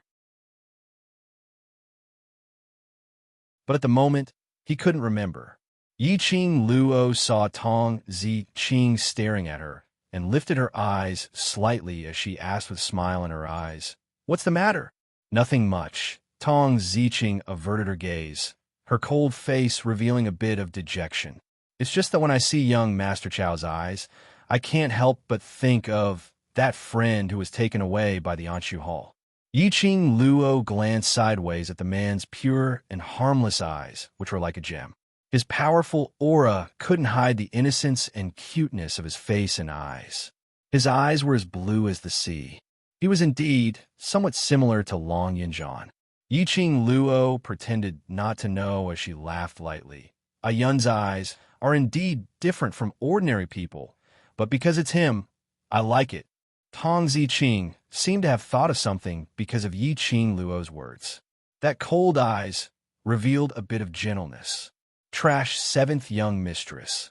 Lord Dizun, please be gentler with your love. Trash seventh young mistress. Lord Dizun, please be gentler with your love.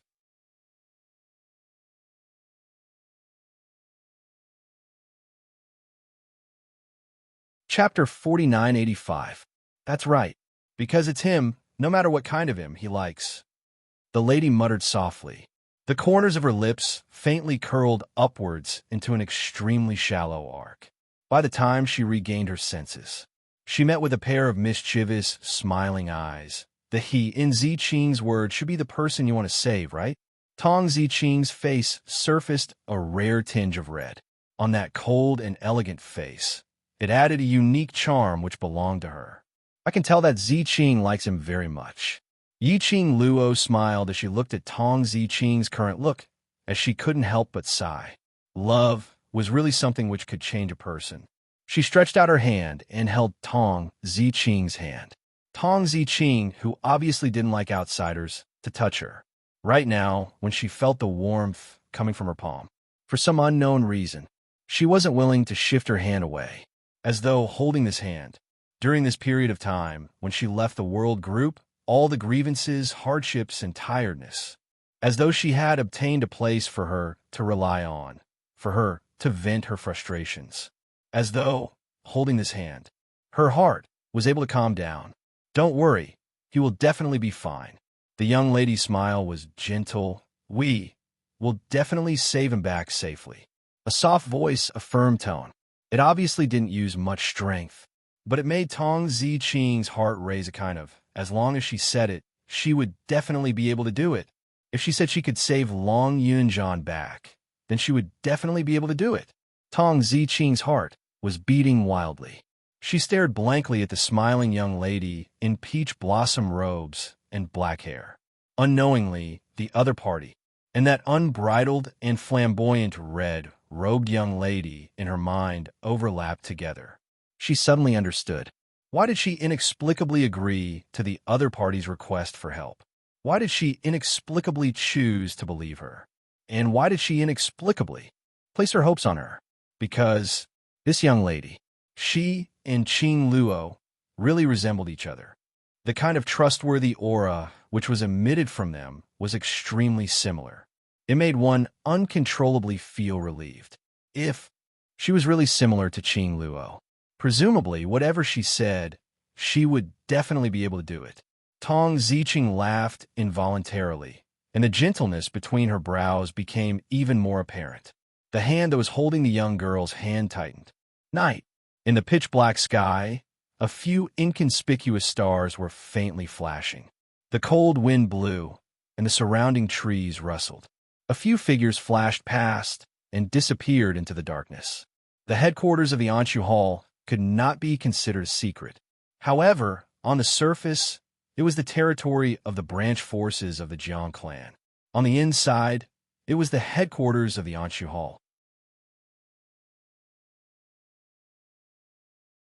That day, Yiqing Luo followed Tong Ziqing all the way into the inner region. The deeper they went, one could clearly feel the evil energy of the dark nether palace spreading throughout the headquarters. This kind of cold and gloomy aura made her extremely displeased. Along the way, they avoided countless search parties. They entered the depths of the Anshu Hall. Tong Ziqing looked around and said in a low voice, "I don't know where he's imprisoned. I'll go to the dungeon to look for it first. You guys wait for me here. Let's split up and search if there's any news." Yiqing Luo nodded and pondered for a moment. "Once we find him, we'll save him first." Tong Ziqing pursed her lips, not knowing what she was thinking about. After a moment of silence, she took out a palm-sized wooden token from her sleeve and passed it to Yiqing Luo. "Trash, 7th young mistress. Lord Dizun, please be gentler with your love." Trash, 7th young mistress. Lord Dizun, please be gentler with your love.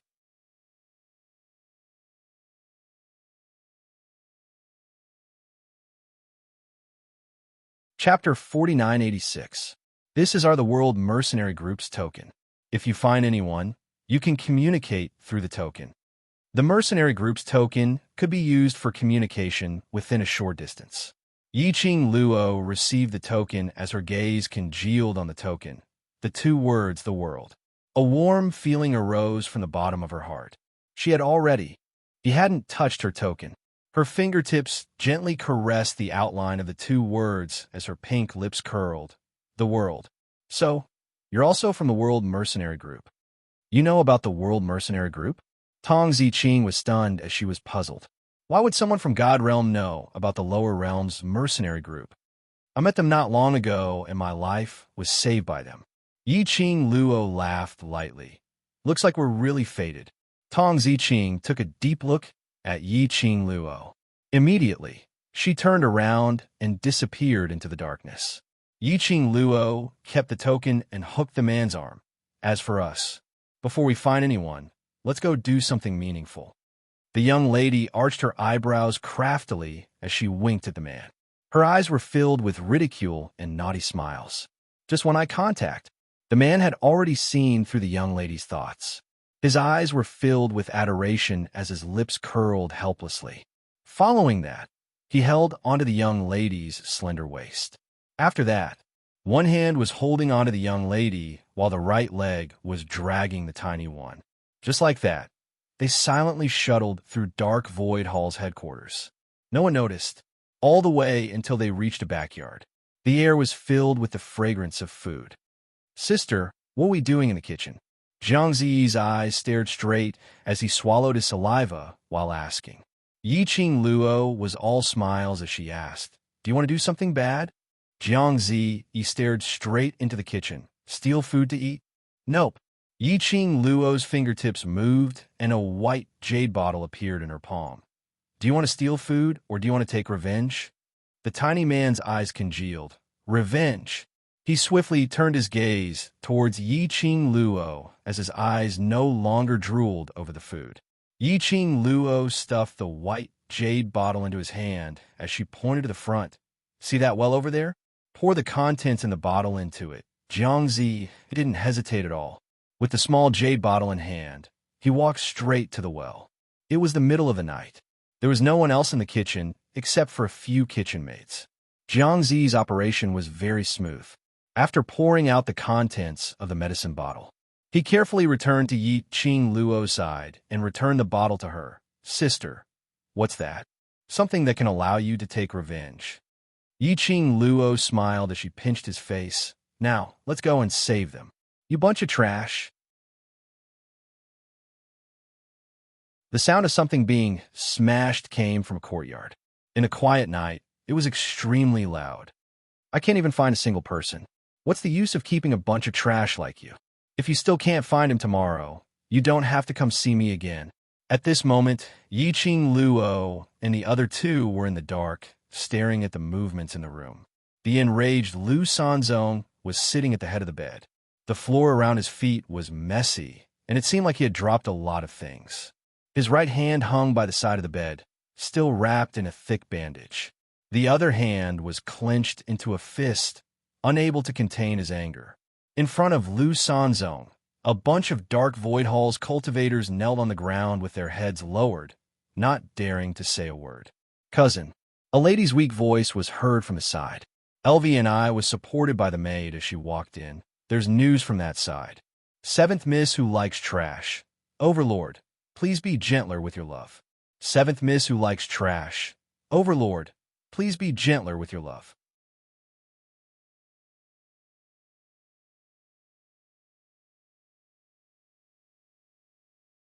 Chapter 4987. What news? When Lu Sanzong saw the person who came, the anger on his face retracted slightly. LV&I looked at the mess in the room and frowned slightly. When she sat by Lu Sanzong's bedside, she then instructed, tidy up the things. A group of Dark Void Hall practitioners looked at each other in dismay, until LV&I's maid started to clean up the mess on the floor. Then she immediately went forward to help. There's news from the Jiang family's side. LV&I raised her eyes and looked at Lu Sanzong. The person they're looking for has been found. Feng family's young miss? Found? Lu Sanzong instantly sat up straight. Who found her? Where did they find her? It's from Second Head. LV&I's expression was slightly ugly. Family head Jiang is very happy and rewarded Second Head with quite a number of good things. That ain't great. Lu Sanzong was so angry that he punched the bed. causing the wound on his right wrist to hurt again. His face was pale as he bared his teeth in anger. We actually let them beat us to it. Do you know how Second Head found that person? LV and I glanced at Lu Sanzong's face, which was filled with anger as the meaning in her eyes deepened. Under Lu Sanzong's puzzled gaze, her lips twitched as she ridiculed. Because of the World Group, those few yellow-haired brats in the World Group. The World Group? Were they the young boys and girls who had defeated them twice in a row? The World Mercenary Group, that even the Zhang family's noble elders were unable to stop. What has it got to do with them? Lu Sanzong's brows knitted tightly. LV and I sneered. That mercenary group is Feng family's young Mrs. Mercenary Group. After Second Head had investigated this matter, he followed that mercenary group and also followed that mercenary group and found the direction that Feng family's young miss was heading towards. Lu Sanzong's face darkened bit by bit. No wonder LV and I was so angry. They were the first to encounter the World Mercenary Group. They were also the first to cross hands with the World Mercenary Group. Now, they actually let Second Head beat them to it. How could they not be angry? If Second Head really followed Feng family's young miss and found the place that Zhang family's aristocrats were looking for, then the position of the Second Head would definitely surpass theirs. At that time, he, the leader, would probably have to give up his position. Once he abdicated, how could the Second Head, who always liked to fight with him, let him go so easily? You pig brain, you only know how to be angry. Other than being angry, what else can you do? LV and I scolded without giving him any face. Lu Sanzong didn't get angry. Instead, his eyes lit up. Cousin, do you have any ideas? Since the second in command knows to investigate her, do you think I don't? LV and I sneered. We still have a trump card in our hands. Lu Sanzong did not expect this at first. After seeing the meaningful smile on LV Ni's face, then, as though recalling something, he asked, "You're talking about the man we've just captured? That person is said to be the leader of the World Mercenary Group, and he has a close relationship with Miss Feng." LV Ni's eyes flashed with a scheming light. Say, if the news that he's in our hands spreads to Miss Feng, will she return to our side to save him? Lu Sanzong's eyes lit up. He clapped his hands. Why didn't I think of that? But he thought of something and his smile froze. But, cousin, that person is wanted by the higher-ups, seventh miss who likes trash. Dizun, please be gentler with your love. Seventh miss who likes trash. Dizun, please be gentler with your love.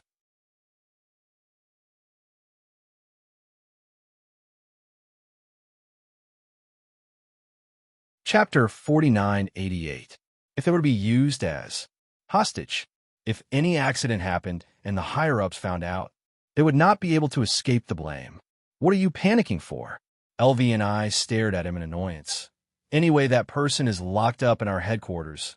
What's there to be afraid of being rescued? Lu Sanzong thought about it and agreed. There were 3 floors inside and outside, and not only the people from Dark Void Hall. There were also people from the Zhang family's aristocrats stationed around. This was because this place was safe.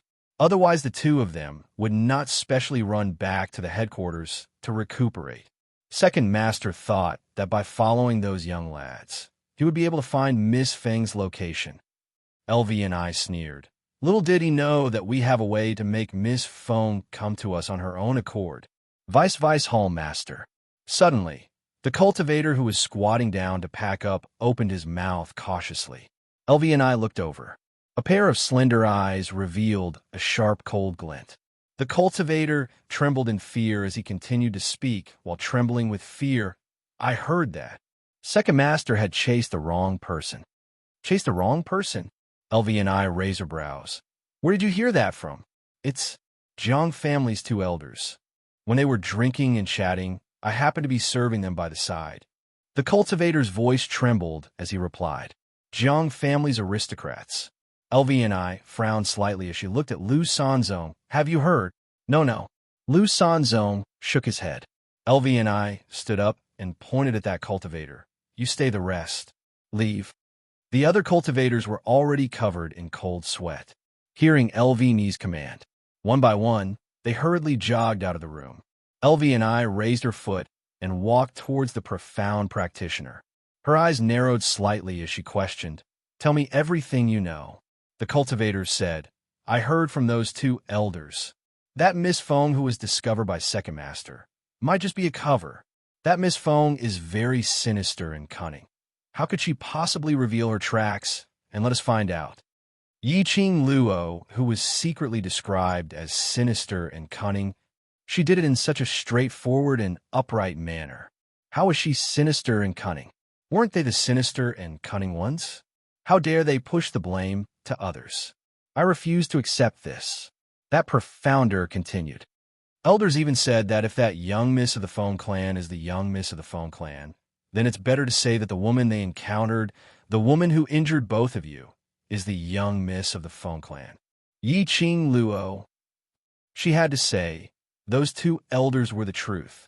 How could he get it right? Should she silence him or something? Behind her, the man with his arms around her slender waist chuckled softly.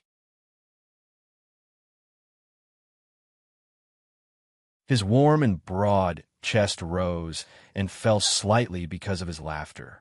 He bent down and said in a voice that only the two of them could hear, "The palace of gloomy shadow really knows you well, Yi Qing Luo."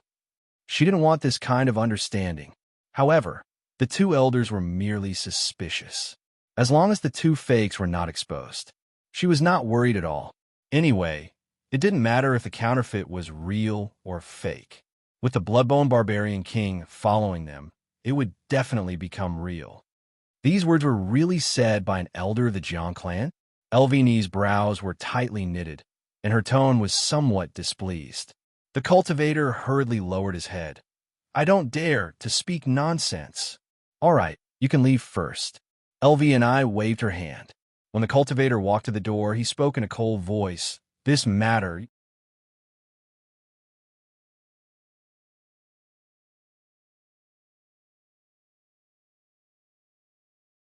Chapter 4989. I don't know anything. The cultivator knew that a wise man submits to circumstances.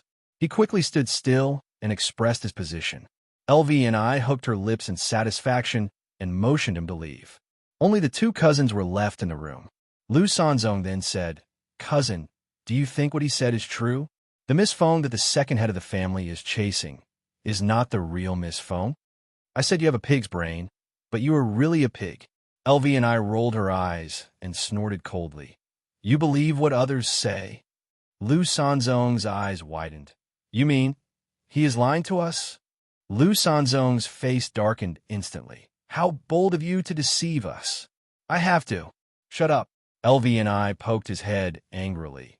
"It's a miracle that you can live until now and even sit in this position with this brain. Aunt knows that I am stupid, so she specially asked you to come and help me." Lu Sanzong rubbed his head and leaned towards LV in a fawning manner. "Cousin, tell me clearly, what is going on? Find someone to keep an eye on that person just now.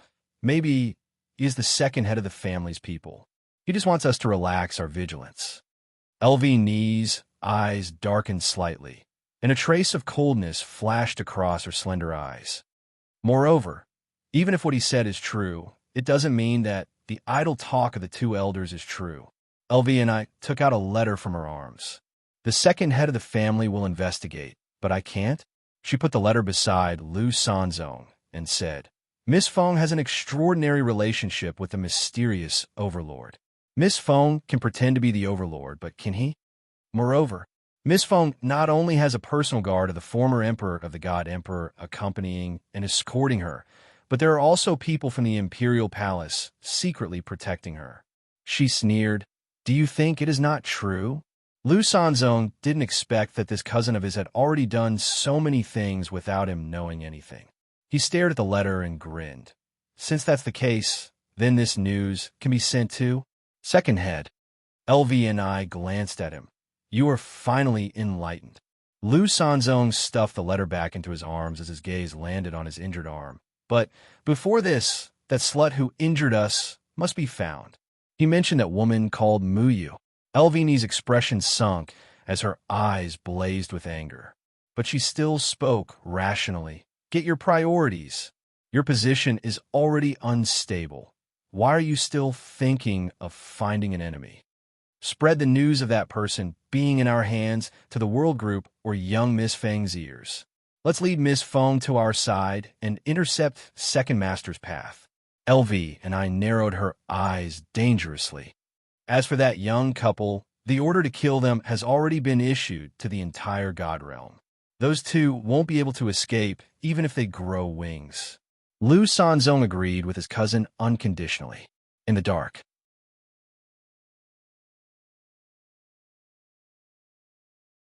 LV's analysis was as ferocious as a tiger. In the end, it cleared away the suspicions of the two elders. Yiqing Luo almost burst out laughing. Could this be called? Cleverness can be misled by cleverness.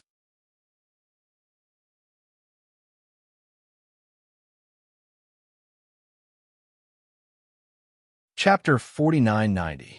Suddenly, the token in Yiqing Luo's bosom shook. She fished out the world group's token, and Tong Ziqing's cold voice was transmitted into her mind. Found him. Where? Yiqing Luo asked. Tong Ziqing replied. Southwest direction, walk straight, the innermost courtyard. She paused for a moment and continued. There are quite a number of Dark Void Hall cultivators guarding outside the courtyard, and it's heavily guarded. It's not easy to save him. Yiqing Luo asked, have you gone in? Tong Ziqing replied. There are even more people in the room where he's locked up. If I go in now, I might alert the enemy. Are you certain that the person inside is the person you want to save? The heavily guarded place might not necessarily be Long Yunjian. Tong Ziqing replied confidently. I sense his presence. It's him. As long as you're certain. Yiqing Luo's long and narrow eyes squinted as her pink lips curled into a mischievous smile. Her crafty eyes glanced towards Di Emotion. The man gave a helpless and pampering laugh as he raised his palm and rubbed her little head. As long as you're happy. The two of them obviously didn't say anything, but they had an incomparable tacit understanding. Little Jiangzi Yi was dazed for what he saw. He wanted to ask, but was afraid that if he moved or spoke, he would be discovered by the people from Dark Void Hall. Following that, he heard the young lady intentionally lowering her voice so that he couldn't hear it clearly, but it was still a clear and melodious voice. Ziqing, now you. Directly go and save him. Do you have the confidence? Jiangzi's eyes suddenly widened. Save him? Let Sister Qing save him alone? Wasn't this too dangerous? The token remained silent for a moment, as though it was observing the surrounding terrain. Following that, Tong Ziqing said, I'll try. Not try, but do you have a confidence? Yiqing Luo's tone was irresistible. After saving him, hang on till we rush over. Tong Ziqing remained silent for some time before spitting out a word. All right, then. Yiqing Luo's pink lips curled as she bent over and picked up the little boy on the ground, throwing him into Di Emotion's arms. Action, begin. Following the young lady's soft tone was heard. That black-haired young lady had already flown out from the darkness. Who's that? LVNI and Lu Sanzong reacted instantly and looked towards the direction where the dark force came from. Then, he saw a young girl with delicate and picturesque features, who seemed like the girl next door, appear out of nowhere. Without any explanation, he took out a shining machete and slashed it at their faces. Bitch, it's you. Lu Sanzong hurriedly dodged to the side and stared at the young girl in disbelief. His face twisted. How did you know about this place? Bang! The exquisite bed was cut into two halves by a single slash of the saber. Lu Sanzong and LVNI quickly separated. It was the middle of the night, and they were in their own territory. The two of them did not even bring their weapons with them. LVNI glanced around and quickly flew toward a nearby desk, attempting to retrieve the sword hanging on the wall behind the desk. A cold light flashed in front of him. The girl swung her machete horizontally. That saber technique was ferocious and disorderly. In any case, it was just a random hack, forcefully intercepting LVNI's little movements. Since you dare to issue a kill order, then you should be mentally prepared for me to come knocking on your door." The girl's clear and melodious voice sounded exceptionally cold in the cold night. Her pink lips curled up slightly as the machete in her hand changed unpredictably. The profound ray saber technique merged together, and it was like a huge dragon baring its fangs and brandishing its claws as it soared into the sky. Trash, seventh young mistress. Lord Dizun, please be gentler with your love. Trash, seventh young mistress. Lord Dizun, please be gentler with your love.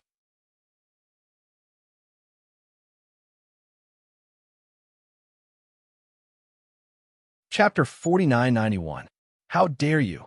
How dare you barge into our turf? Lu Sanzong's face turned green from Yiqing Luo's arrogant actions. He raised his voice and shouted, "Guards! Guards!"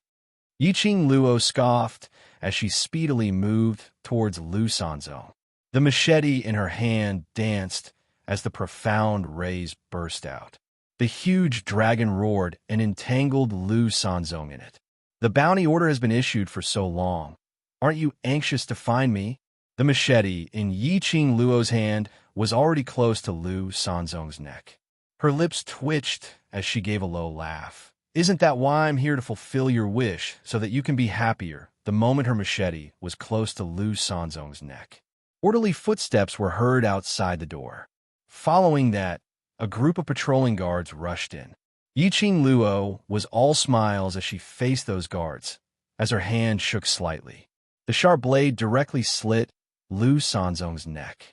Scarlet blood stained the blade. "Don't scare me. If you scare me, my hand won't listen to me." Yiqing Luo didn't want to waste any time. She held the hostage in her hands. Her vision looked towards a certain direction. LV and I had been paying attention to Yiqing Luo's actions. At the moment she saw her, an ominous premonition arose in her heart. Her woman's intuition made her turn back swiftly. But it was already too late. Behind her, a heavy injury, along with a majestic, profound ray, struck her back. Elvini's entire body flew forward. A bam sound was heard. Coincidentally, she fell face down beside Yiqing Luo's feet. The young lady unreservedly raised her leg and stepped on her back. LV and I wanted to struggle, but the intense pain on her back made her unable to even mobilize the profound energy in her body. She turned her head and looked towards the direction where she was attacked earlier.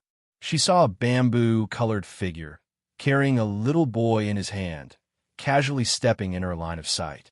The man's handsome face looked innocent and harmless. A pair of eyes as pure as the ocean was covered with frost. "It's that man. Not good, not good." Right at this moment, the panicked voice of a profounder resounded from outside. "Leader, the western courtyard has been robbed." West Courtyard. Lu Sanzong's heart trembled. When that profounder charged over, he noticed that the atmosphere here was strange. Then, he saw the domineering appearance of the two leaders being held against their necks by a young girl with black hair and peach-colored clothes. One of them was holding a knife against their necks, while the other was stepping on them. In that instant, Zhang Xian was stunned. "Go to the West Courtyard. Go to the West Courtyard." At this time, Lu Sanzong could not care less about the machete on his neck. He was so anxious that his whole face turned red. The people of the West Courtyard must not be lost. "Quick, send someone to stop them." "First Master, what's the rush?" The girl's ghostly voice rang in Lu Sanzong's ears. She slightly bent her eyebrows and gently patted his face with the machete. "I'll take you two cousins there now." After saying that, she kicked LV's body. LV and I let out a blood-curdling scream. LV and I soared into the air. Following that, Yiqing Luo clasped her neck and lifted her up. Following that, the peach-colored clothes and black-haired young lady. Under the dark night, a magnificent color flashed past and disappeared in front of everyone's eyes.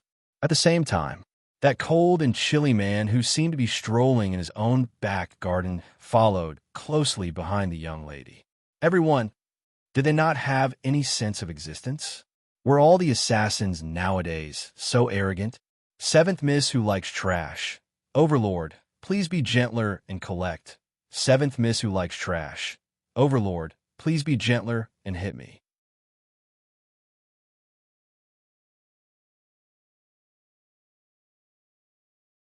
Chapter 4992. Why are you still in a day's chase? One of them reacted and immediately raised his voice to remind them. Then, a large group of people rushed in the direction of the west courtyard. Yiqing Luo, who was using her teleportation technique to head towards the southwest direction, casually threw Lu Sanzong to Di Emotian. Her plan was simple: Tong Ziqing to save people. She would use the hostage to attract attention. 2 hostages in her hands. The cultivators in the Dark Void Hall would more or less have some scruples. And the bigger the mess she made, the more arrogant she would be. It would be easier for Tong Ziqing to save them. Her aim was only to save people. She didn't intend to destroy their hall now. Anyway, after tomorrow morning, the Dark Void Hall headquarters would collapse by half. By then, she would create another wave of trouble. At this moment, the Dark Void Hall was instantly in an uproar. The originally dark Void Hall. In a split second, it was brightly lit. Countless footsteps sounded, one after another. The entire Dark Void Hall was in a mess. On one side, their first master and deputy master had been captured. On the other side, the people whom the higher-ups asked them to guard had been kidnapped. They were King deliberately targeting the Anshu Hall and stirring up trouble. In an instant, wave after wave of guards and cultivators all gathered towards the west courtyard. Yiqing Luo clicked her tongue and looked down at LVNI, whose face was twisted in pain. Her pink lips were frivolous, delicate, and picturesque eyebrows, with a young lady's sweet and soft smile. But what entered LVNI's ears was a bone-chilling, malicious voice. TSK, I didn't expect. You guys are quite valued. So many people are here to save you. She tilted her head and blinked her charming eyes, vividly displaying the words pure and innocent. I don't know. If they can save you? Yiqing Luo's speed was extremely fast. He jumped up and down, tried to avoid being caught by those Xian cultivators. LVNI was kicked by DMO Xian, kicked to the point that her internal organs were ruptured. The pain was heart-wrenching. Now Yiqing Luo was grabbing her by the throat, swinging around. She almost vomited blood and fainted. Another large wave of profound practitioners surged over from the front. Yiqing Luo's peripheral vision swept a figure, carrying another person, speedily moving towards her direction. It was Tong Ziqing. The person she was carrying on her shoulder was the blue-robed, pale-faced Long Yunjian, whose eyes were closed. At this moment, Long Yunjian's hair was messy. Even his robes were tattered. Obviously, it wasn't easy being locked up here.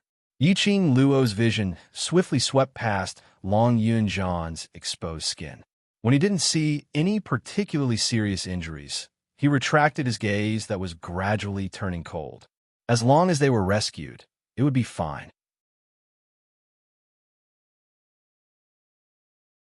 She lowered her eyes and looked at LVNI, who was on the verge of death.